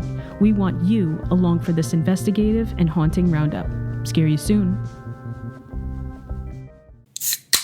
Over Christmas break, I went to a White Elephant and got STDs. Okay. So hang on. I got to draw my present first, and it was a box of like diseases, but like blown up into like cute little keychains, and they're all STDs. Oh, fun. And I thought it was super fucking hilarious. Like, so is that how White Elephant works? The first person gets to go, and then somebody can potentially steal from them, but if it never happens, they get to steal from the last round because they never got a chance to steal. Is that how it goes? I think so. Like the first person gets a chance to steal, but they have to wait until the end. So being first is kind of the best, but it could be the worst depending on if it gets stolen twice, you lock the gift kind of thing. Yeah. Okay. There's everyone plays White Elephant so different. Yeah. So I was first. I got my STDs, and at the end they go, okay, so you get to choose from any of these. And I went, I love these. I don't want to do that. And they're amazing. I'll put a picture in the Discord for everybody. But yeah, there's like a little gonorrhea. There's chlamydia is a little dude in there, and I'm gonna put them all on my keychain and walk around with them. They're great. Flail of STDs. So Mary was highly convinced that there was a fish in one of the packages, and I'm like, who would do that? That's not a thing you would do. So Nobody when it brings became fish to her White Elephant. turn, she goes, I'm picking this fucking one and I gotta know. She opens it my and there's a God. fish inside. How did they wrap a fish? So it was in the cup. Okay, so it was a box, the cup, and then just like tissue paper to like fill up that space, and then just like the lid put on top. Okay. So it wasn't wrapped or taped down or whatever, but like it was just like free range. So they were like, you got to be really careful with this gift. Don't shake it. Don't shake rotate it. Just if you want it, be careful with it. So I was like, oh shit, it's just like glass in there or something, you know? Loose glass. Mary's like, no, that's a fish, and then it is. It's a fish. How did she just call it as a fish? Like, She said she Sixth knows Sense? her sister, and she would do this, and then that is what happened. okay. So anyway, Mary then was gonna take this fish home, but she just got rid of all of her aquariums and stuff. So she's like, Oh, fuck, I damn. gotta start all this all over because they're animal people. So she's gonna save this fish. And Taylor has always wanted a fish. Uh-huh. So she goes, can we have it? And I was like, I guess. So I now have a beta fish. Wonderful. I didn't know that the rest of the world has had beta fishes. Everyone's had a beta fish at some point in their lives. Every single human. Not me. Everyone but you and me. I've never had a fucking beta fish. And everyone I talk about goes like, oh, I remember when I had mine. Oh, yeah, this is what I used to do with them. Everybody I've talked to has had a fucking beta fish in their life. I didn't know Quick advice. was that fucking common. For the listeners at home, don't bring a live animal of any kind as a white elephant gift, for the love of God. 1, weird. 2, you are forcing somebody to have to spend more money to now care for that thing forever. Yeah, commit to it for the life of the animal. And fish is startup because you got to get a tank now. They're And expensive. How do you do a tank? How do you do a tank? I don't fucking You put know. water in it? Because wrong. Yeah. Wrong. Wrong. You got to put water in it, then you got to put bacteria in it, and then you have to let it cycle for like 2 weeks before your fish ever lives in it. It's a Jesus. whole What? fucking thing. Aquariums are a thing, dude. I am like official on fish tanks now. I've learned a lot in 2 weeks. But we had to get him quick and dirty. He's in a fucking plastic cup, Yeah. So we ran to PetSmart and got a $50 5-gallon tank. Okay. You're lucky that it was on a date where PetSmart was open, not like an actual Christmas Day white elephant or something. True that. So that's $50. Whatever food you got to get, the bacteria starter stuff, the substrate, which, do you know what substrate is? We're already saying words that I'm unfamiliar with. Exactly. That's the gravel on the bottom. I was like, Okay. Oh, the rocks. And they're like, yeah, substrate. Fish gravel. And I'm like, the rocks.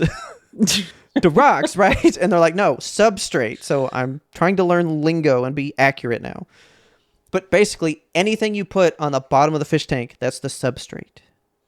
So it could be sand. It could be rocks. It could be marbles. Like some people would put marbles in their little goldfish tanks or whatever. That's substrate. Sure. Then you got to get plants because plants eat up ammonia and then they create oxygen. Then you got to get the filters. You got to get all the shit. There's so much shit you got to do. Yeah. Right? It's a lot of stuff. So anyway, we get him. Everything's pretty good. And then I'm at fucking PetSmart trying to get something else for the fucking fish. And it's like the next week. And I'm like, we were talking about how he's got the 5-gallon. It'd be cool if he could have a bigger one day. And I'm like, how much are the bigger ones? So I go look, and there's a 10-gallon, $45. Remember, I paid $50 for 5 gallons. Okay. It was like a 1-day flash sale, 50% off 10-gallon or more fish tanks. This $100 fish tank was $45. And I said, oh, he's getting a fucking upgrade to his house. Where's the bells at? I'll pay Nook today. Let's do it. So I'm just going to take the 5-gallon one back and we'll pay for that tank and then some. Why fucking not? There you go. But so I got a 10-gallon tank now, and we went to this crazy fish store out in Addison, and the guy like gifted us plants because we're telling him the story, and he's like, "That's really great, and you guys are doing it all the right way. Have a bunch of plants." So he gave us a whole bunch of plants for free. That's great. Phenomenal. That's nice. So Home Dude is fucking here now. And I guess betas change colors after a while. So we don't know what his final color is going to be, so he doesn't have a name right now. I call him Fish Boy. I just call him Fish Boy. I'm like, "Hey, what's old Fish Boy doing?" "Oh, it won't let me save these videos. I want to send you these videos." I can't. This is the worst. Betas are supposed to like live alone, right? Or do they get lonely? Because I know fish get lonely. Oh no, they live alone. They're mean as fuck. They hate other people. Hate them with a passion. But apparently some things are cool with. So we're actually going to go get some shrimps. Scramps. And then maybe when the tank is aged some, because it's still so fresh. Like fine wine. No like algae can really have happened in this time.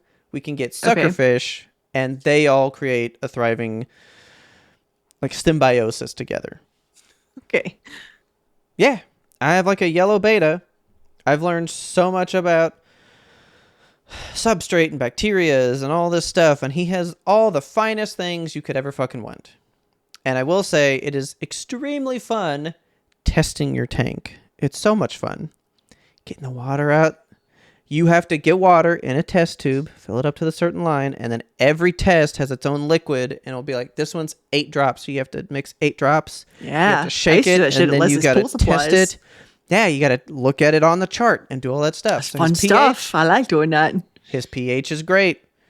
His nitrates, 0. It's great. His nitrites, 0. They're fucking great. But his ammonia, a little bit high. So we're trying to get the ammonia down. Take the piss out of that fish. Eventually just called that fish store that we went to and said, "Yo, can I just like pick your brain?" And he's like, "Oh yeah, hit me with it. I'm ready. It's boring as fuck in here." And so now I have a whole plan for his ammonia. You just have to like wait it out and hope the tank can fix itself because it's such a new tank. If it had spiked in an existing tank, you just like change the water, you do other stuff. There's things that you can do, but since it's so new, there's really not enough bacteria to fight ammonia from the tap water already. Okay. And when I tested our tap water, it was at a 1. It's supposed to be at a 0. But when we tested it, you are full of fish knowledge now. It's at 0.25, right? So we've cleared out a bunch from the tap water. But if we change it, we're just like raising that level back up. So we need to let it sit, and we have to prime the fuck out of it. And like starve him some. Oh, okay. Because when he eats, he makes ammonia. So sometimes you like make him fast for a day, and it lowers the ammonia levels and stuff. What a life you now live. This freaks me out. Okay. Betas have beds. Like a little mattress? Yes. And they sleep on them. What? No, so you can get these little leaves that you like put on the side, or we have a beta log, which is just like a little round log in the top that floats up there. But like my interactions with fish are sharks. And you know, sharks can't stop swimming. Sharks can't stop swimming because they'll die. Yeah. So I see him asleep and he's not moving, and I'm like, "Oh my God, he's fucking dead." But they literally go to sleep. Like they literally just like lay there. Just hang out. They lay there and they don't move. Do all fish do this? I don't know, but he does. And I can tell when he's asleep. It's like his eyes are closed. I've never had a fucking fish. He looked around the other day, and that blew my mind because you know how like dogs can't look up? I was looking at him from the side, and he like was looking around the tank, and his body didn't move, and he looked up like this, and then he put his head back, and I was like, I didn't know you could move like that. The fish's head moved like independently of his body? Yes. I didn't know they did that. I thought they were just like one whole This is thing. weird stuff.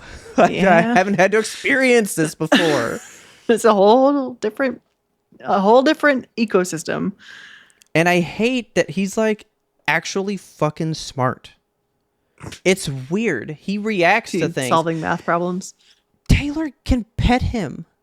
What? She puts her hand in the tank and he rubs against her like a fucking cat. What? Yes. Okay. It's weird. Yeah, she'll just go, "What's up, little buddy?" And he like is affectionate towards her. That's bizarre. I was like, I thought this was just a fish. Fish are people, not food. Like, what do you mean? It's really fucking weird. But I have a fish now. I know Ferdin's gonna be all about it because I know he had fish. Yeah. For a time, but for now, he's got Java ferns and some other plant that I forgot the name of, but it looks like they're dying. Plants and fish tanks don't even make sense either. You don't even really you just like barely push them in the rocks and they live. They got water. That's all they need. And they just do stuff. I want to get some that you just put on top and the roots just kind of like grow and they just float up there and they just live. See, I'm used to dirt plants, not water plants. You're still land animals, not water ones. It's weird. I've learned a lot in 2 weeks about fucking aquariums. And so Taylor's deathly scared it's going to die at any moment. And then every expert we talk to goes, "Yeah, you guys are doing everything pretty good." Yes, yeah. All right. That's good. And I'm like, "See, look, it's fine." And then she's sure that something horrible is going to happen. And I mean, the best you can do is your fine. best. You've done all the research. You're buying things. It sounds like you're on top of it.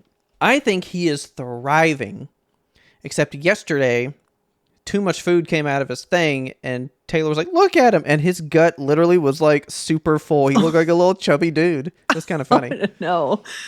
But apparently that food expands so they can actually rupture and explode.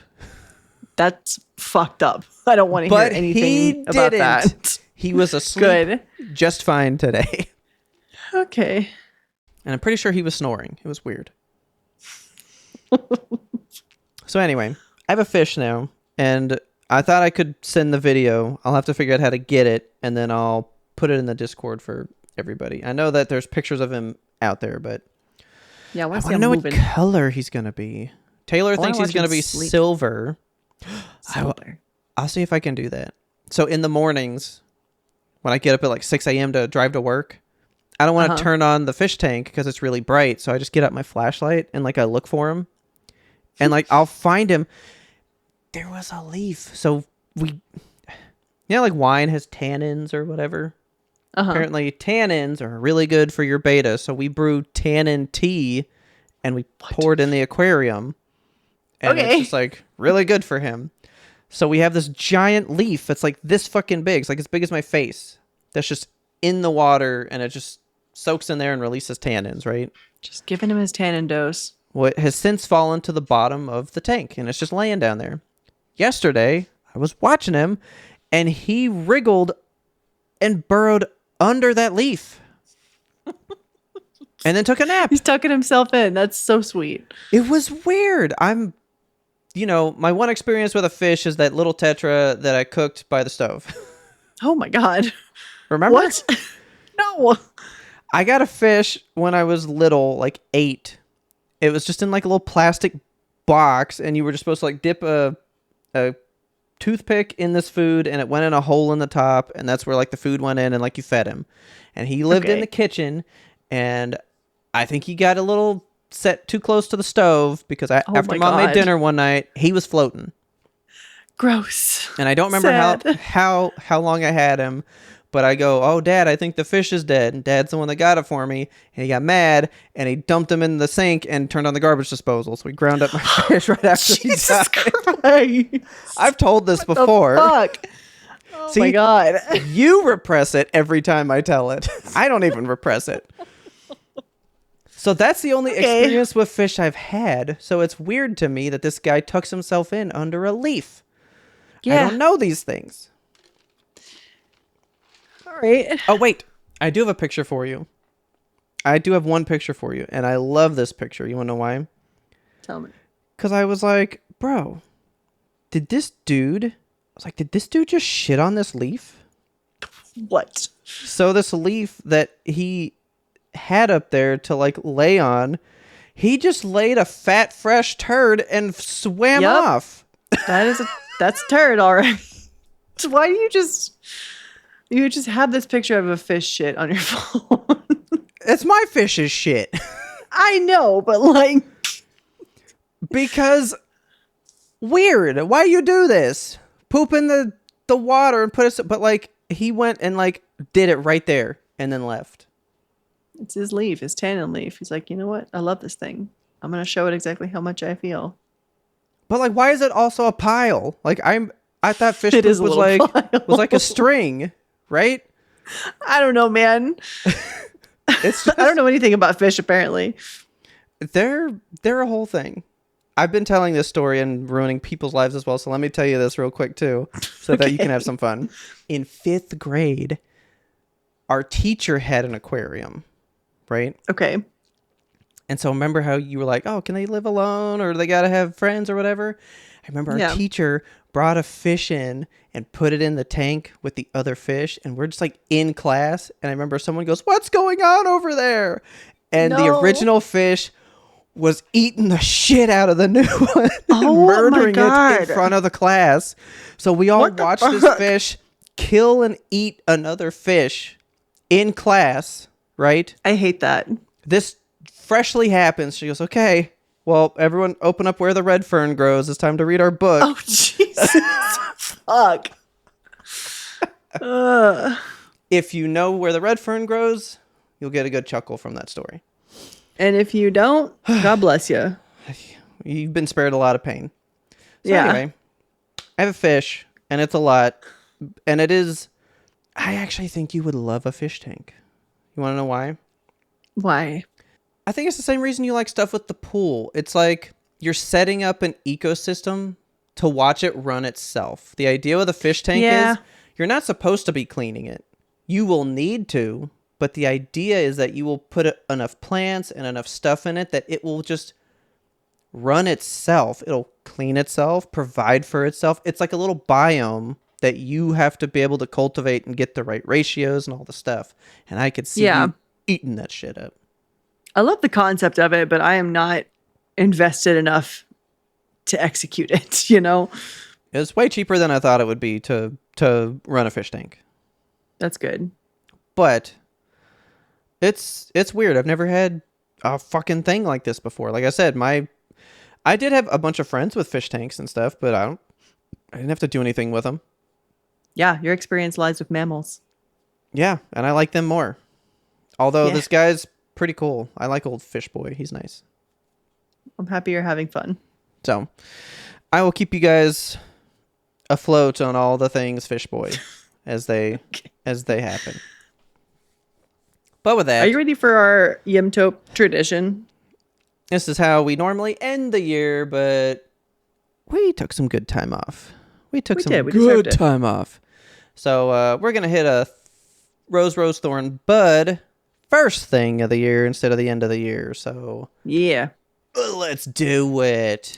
Let's crack into our rose, thorn, bud. I think you should go first. Okay. Oh, if you're unfamiliar, this is your first rose, thorn, bud, and YMBToAP, what you do with this, you're going to have 4 things. So first one, rose. First 2, rose. It's going to be 2 good things that happened to you in the past calendar year. Just 2 things that made you happy. Not even things that happened to you, just like things that are making you go forward, things that are blooming in your garden of life. You're going to have a thorn. Every rose has its thorn. One bad thing, one thing that made you sad, one thing that didn't go as planned, one thing that just didn't happen for you. And then a bud, one thing that you're very excited about, a little seed that you've planted for the coming years. Feel free to send those to us at ymtoap@gmail.com or put them in the Discord or just do it as an exercise for yourself. Yes. So I will go with a first rose. I think I have earned a little bit more stake at work. I feel like a lot of my expertise is getting noticed. Mm-hmm. That could also be bad because it means you're relied on a little too much. But like getting Raina pulled over to our team and getting her trained was very fulfilling. And it was good to see how much people not relied, but like saw value in my expertise of stuff. So it was good to finally be in the job and be like, oh, people see that I actually know this stuff and they do need my help sometimes. That's cool to know that I'm not just That's a good. number. I might actually be a thing. Granted, I'm Yeah. going to have to leave this job soon because I'm going to cap out on money, but it was nice for a time. Well, So I would nice say while that it was my lasted. first rose. Nice to finally get a little recognition. Yeah, hell yeah. My first rose is that I went to Japan this year, You and did. it was as I was writing down my roses, I was like, what good shit happened this year? And it feels like so long ago that we went to Japan. It doesn't even feel like it happened in 2025, but Yeah. it did. It happened, and we went, and it was everything that we dreamed it would be and more. It was like the perfect vacation that we could have asked for. Nothing bad happened while we were there. We didn't go to the hospital. We didn't crash a car. Like Beautiful. nothing went awry. I mean, I fell and hurt myself, but that's the least of my problems, you know? Like Yeah. that it went so smoothly, and it was just such a good mental reset and really opened my eyes to what travel could be for me, you know? Yeah.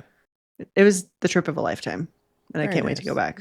It was. I remember I've shown some of those pictures off to a lot of people. So, Oh, really? oh yeah. I mean, that was some cool shit. That was a great trip. I loved hearing about that It was a trip. great trip. My other rose. Actually, you know what? Another good rose would be for this year. Tell me. Getting to build my computer Yeah, that's something that I've been that's trying to do for on a your long docket. time. And Yes. right before the RAM shortage. How lucky am I Ah, that I happened to do this at the right time? And this thing is a champ. It does all the stuff I need. I've upgraded from a 6-year-old thing. It has truly changed like the workspace for when we do this podcast and stuff. Like that worked out the best that it could, because the fact that RAM is like 10 times the price and shit right now is Yeah. insane. And it's not like I did it knowing that I was going to avoid this. Like I just happened to avoid it, you know? mhm. I got a good deal on it. It works good. I'm safe for, I'm like future proofed a bit. It was a very solid thing that worked in my favor at the right time. It's very good. Very happy that I was able to acquire that because it's good for the show. It's good for stuff I just got to do at home. It was a good thing. And I'm very happy for it. Hell yeah.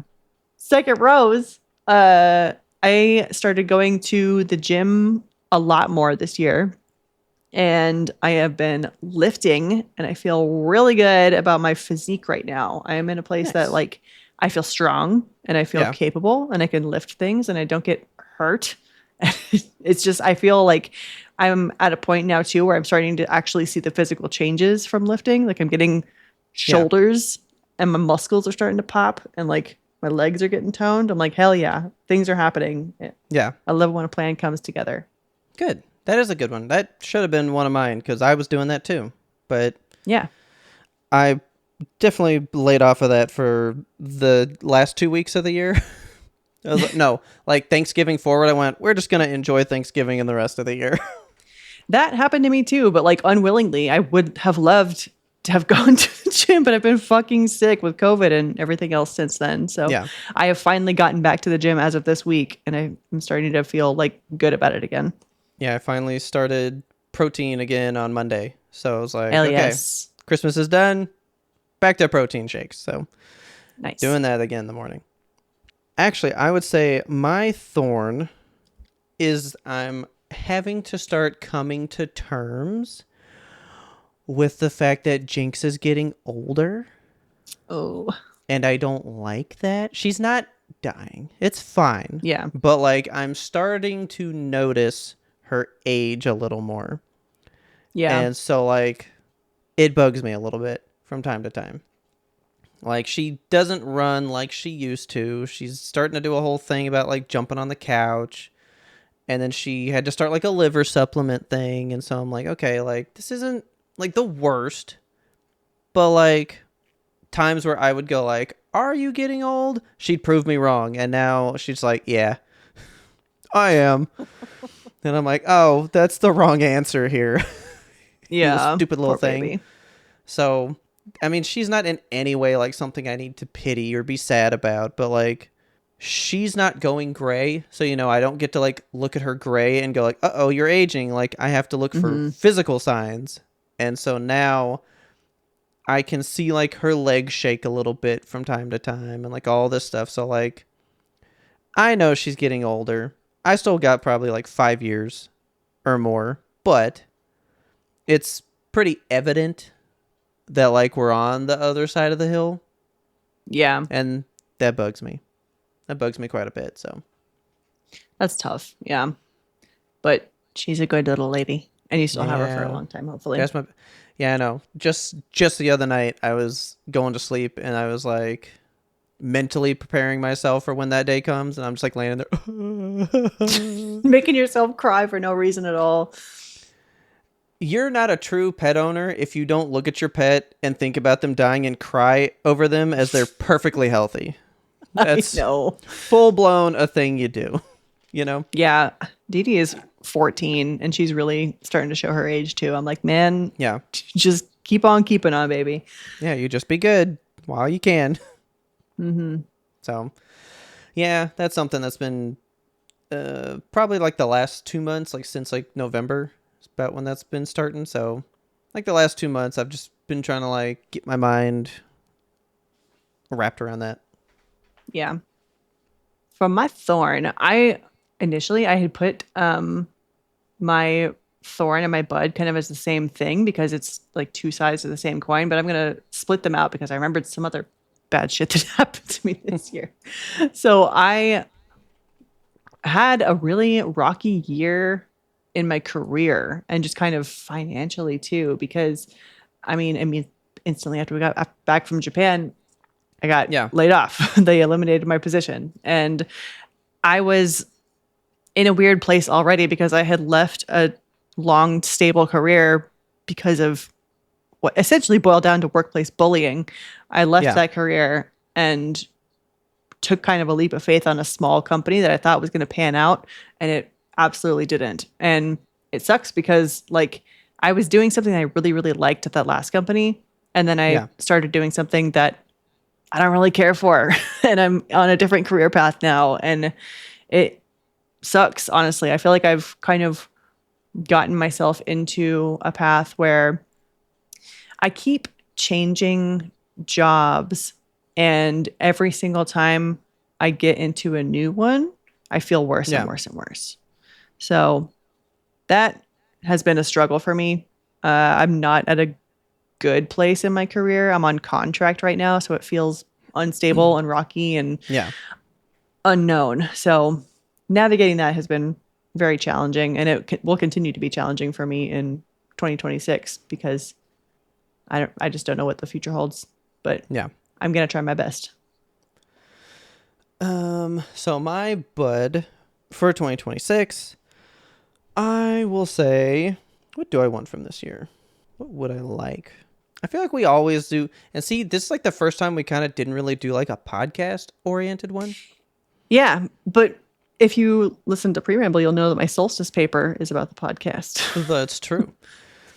I would say my bud for this year, I think it's kind of like what I did last year. I was trying to like get into more books or whatever, but I want to get into more media. And I did a very good job of actually just like letting myself do that stuff over the break. I feel like we are always so busy as people these days that I want to be able to slow down for things that I would like to do as well, So my bud is kind of to try not to be as busy, slow down a little bit, because we move so fast. All we ever do is move so fast. And you kind of can't help it the way the world goes, But like, you guys all watched Delicious in Dungeon how long ago? Yeah. And I finally got to come to it. Granted, it still was a drag for me because I'm not a TV guy, but I did enjoy it, Good. I have picked up reading again. I do have a new goal for this year. It's not a great goal, unless you're me, but I want to read every Stephen King book this year. So I actually learned way too much about library cards today. Okay. Because I want to try to do audiobooks, and Audible and stuff is not where it's at for me. I don't understand the premise of those, but we can talk about that offline. Yeah. But like, you can get library cards from like other states if you want, and then check books out from them.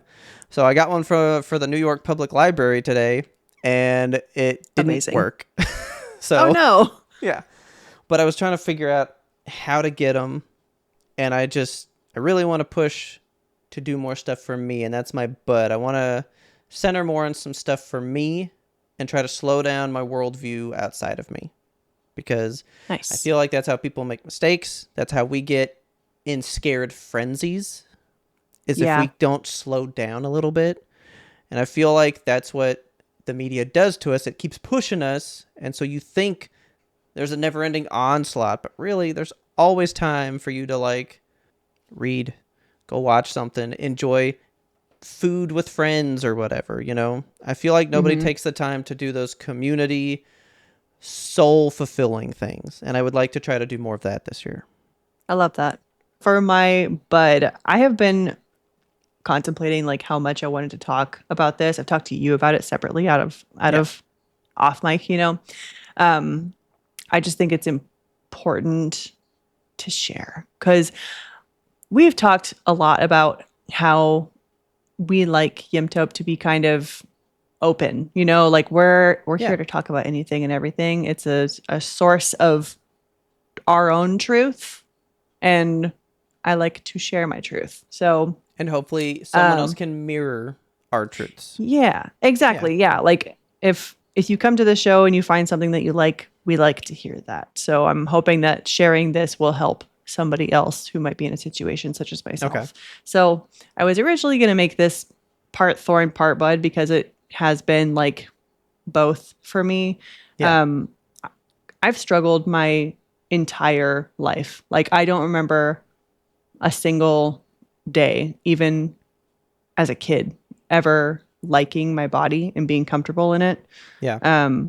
I've always, this is a bud, so there will be hope at the end of this. I've always been really down on myself, and specifically about my weight and my relationship to food. It has never been what I would call healthy. I've never talked to a medical professional about it, because I've always been the kind of person to kind of like button that shit up. Like that's my own problem to deal with. I'm not going to burden the world with that. Yeah. But I don't have, or I didn't have a good relationship to myself and my weight.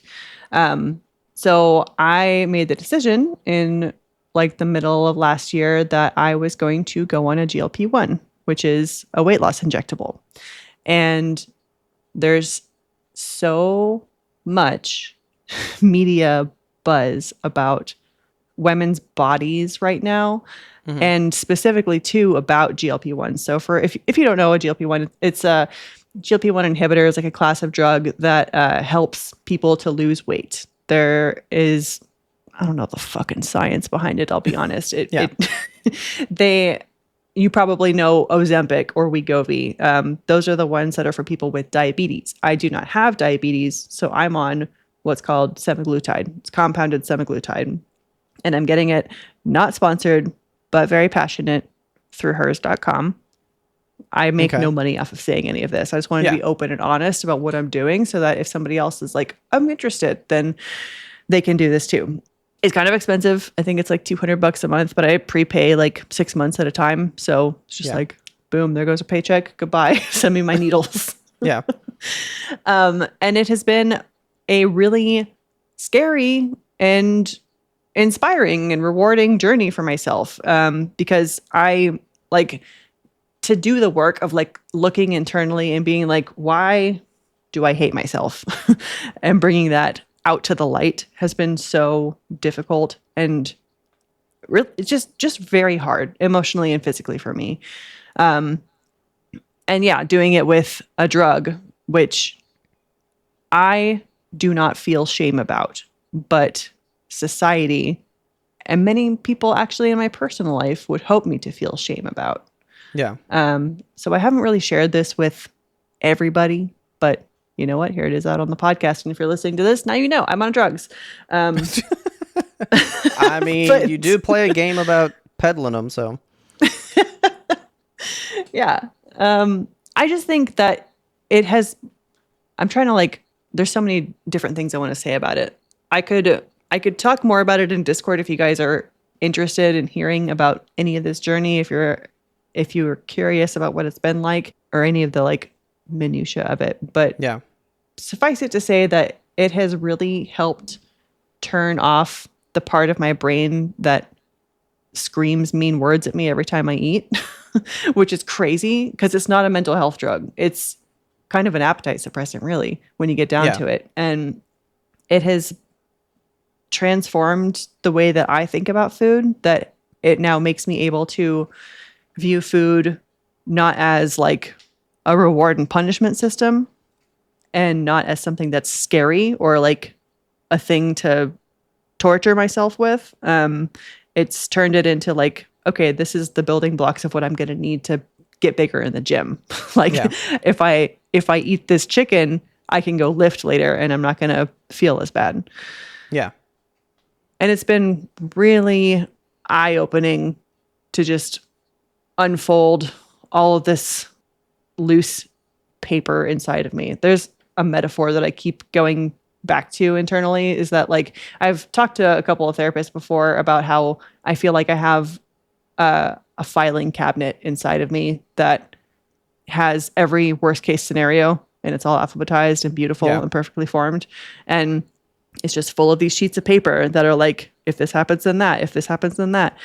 And to be able to take the file cabinet and just wheel it away feels very freeing.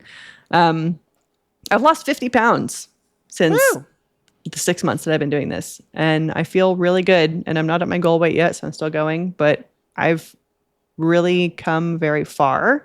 And it's not just taking a GLP-1. It's a combination of, like I said, going to the gym and doing lifting. I'm also doing cardio, and I'm counting calories very stringently via Samsung Health, which I highly recommend. It's a free app. Not sponsored. Just bet. It's Free app if you have the phone. if you have the phone, yes. I'm sure there's Can a you get iPhone Samsung version Health? too. Can you get Samsung Health on an iPhone though? I have no idea. I would guess not, but it's a good question.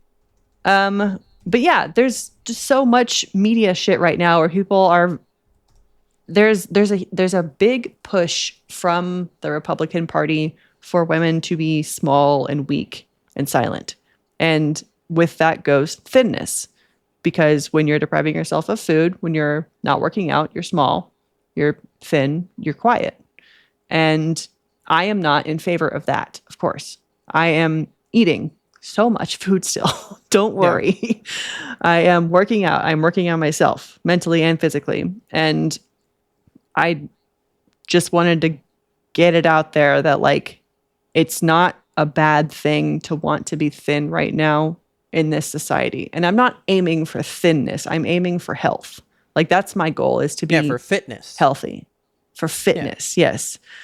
I want to be able to kick a Nazi's ass. Like that's my goal. I'm not doing this to conform. I'm doing this for the betterment of me, physically and mentally. Yeah. So, like I said, if you guys are curious about anything else in the journey or like what it's been like to do the injections, because that's fucking scary, and Richard's been so helpful in this.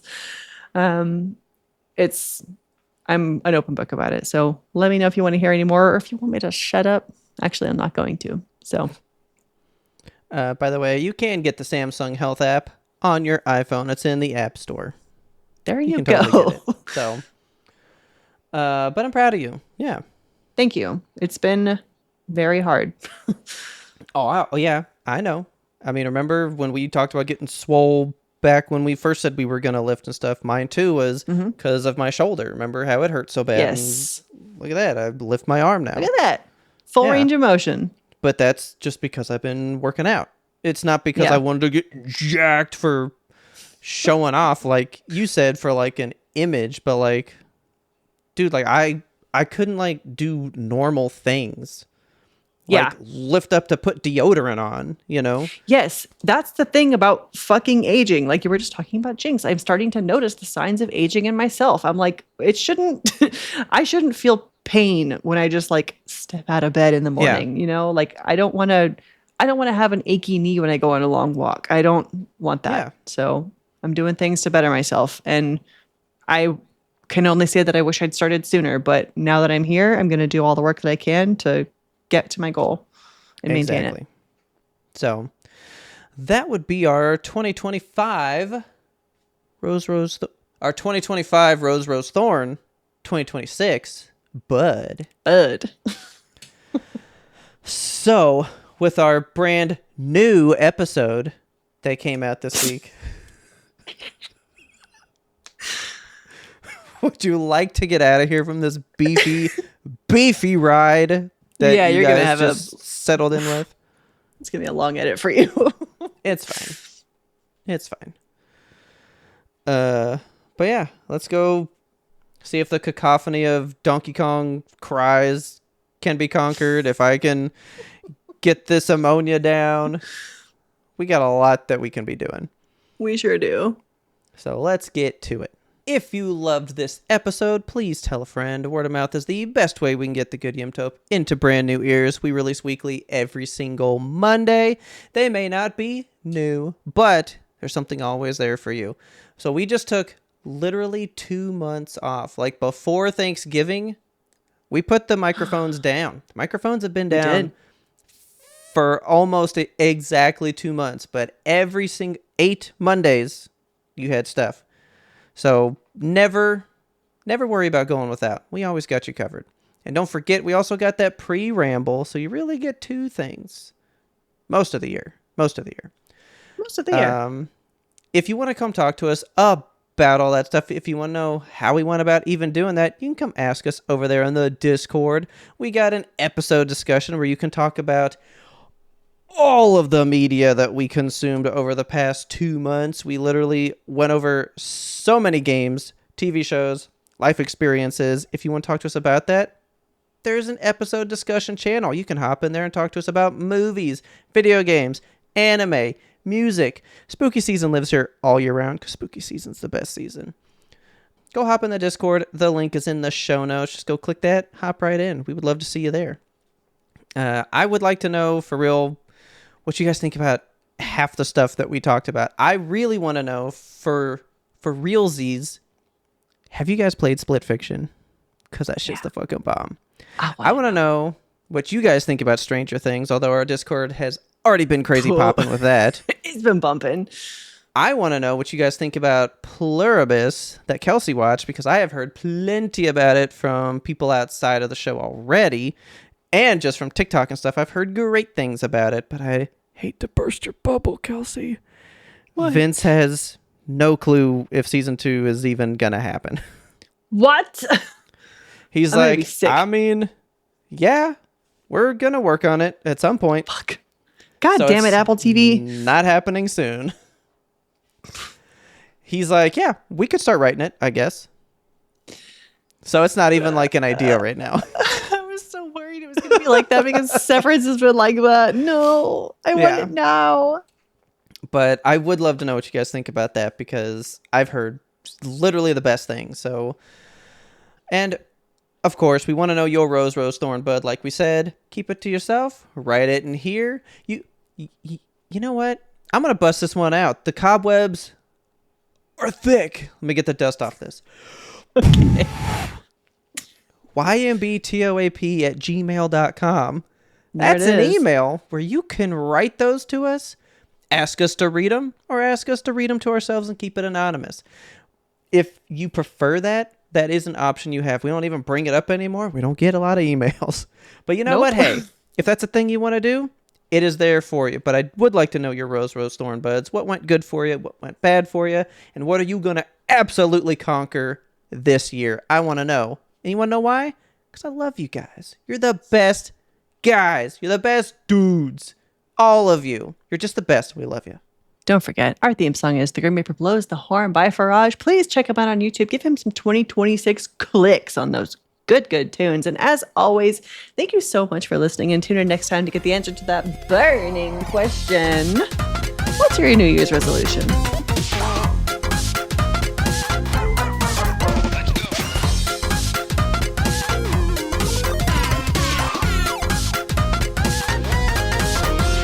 But we had one more important sound we wanted you to hear. Some guy asked on there, do you buy physical games or do you just buy digital games?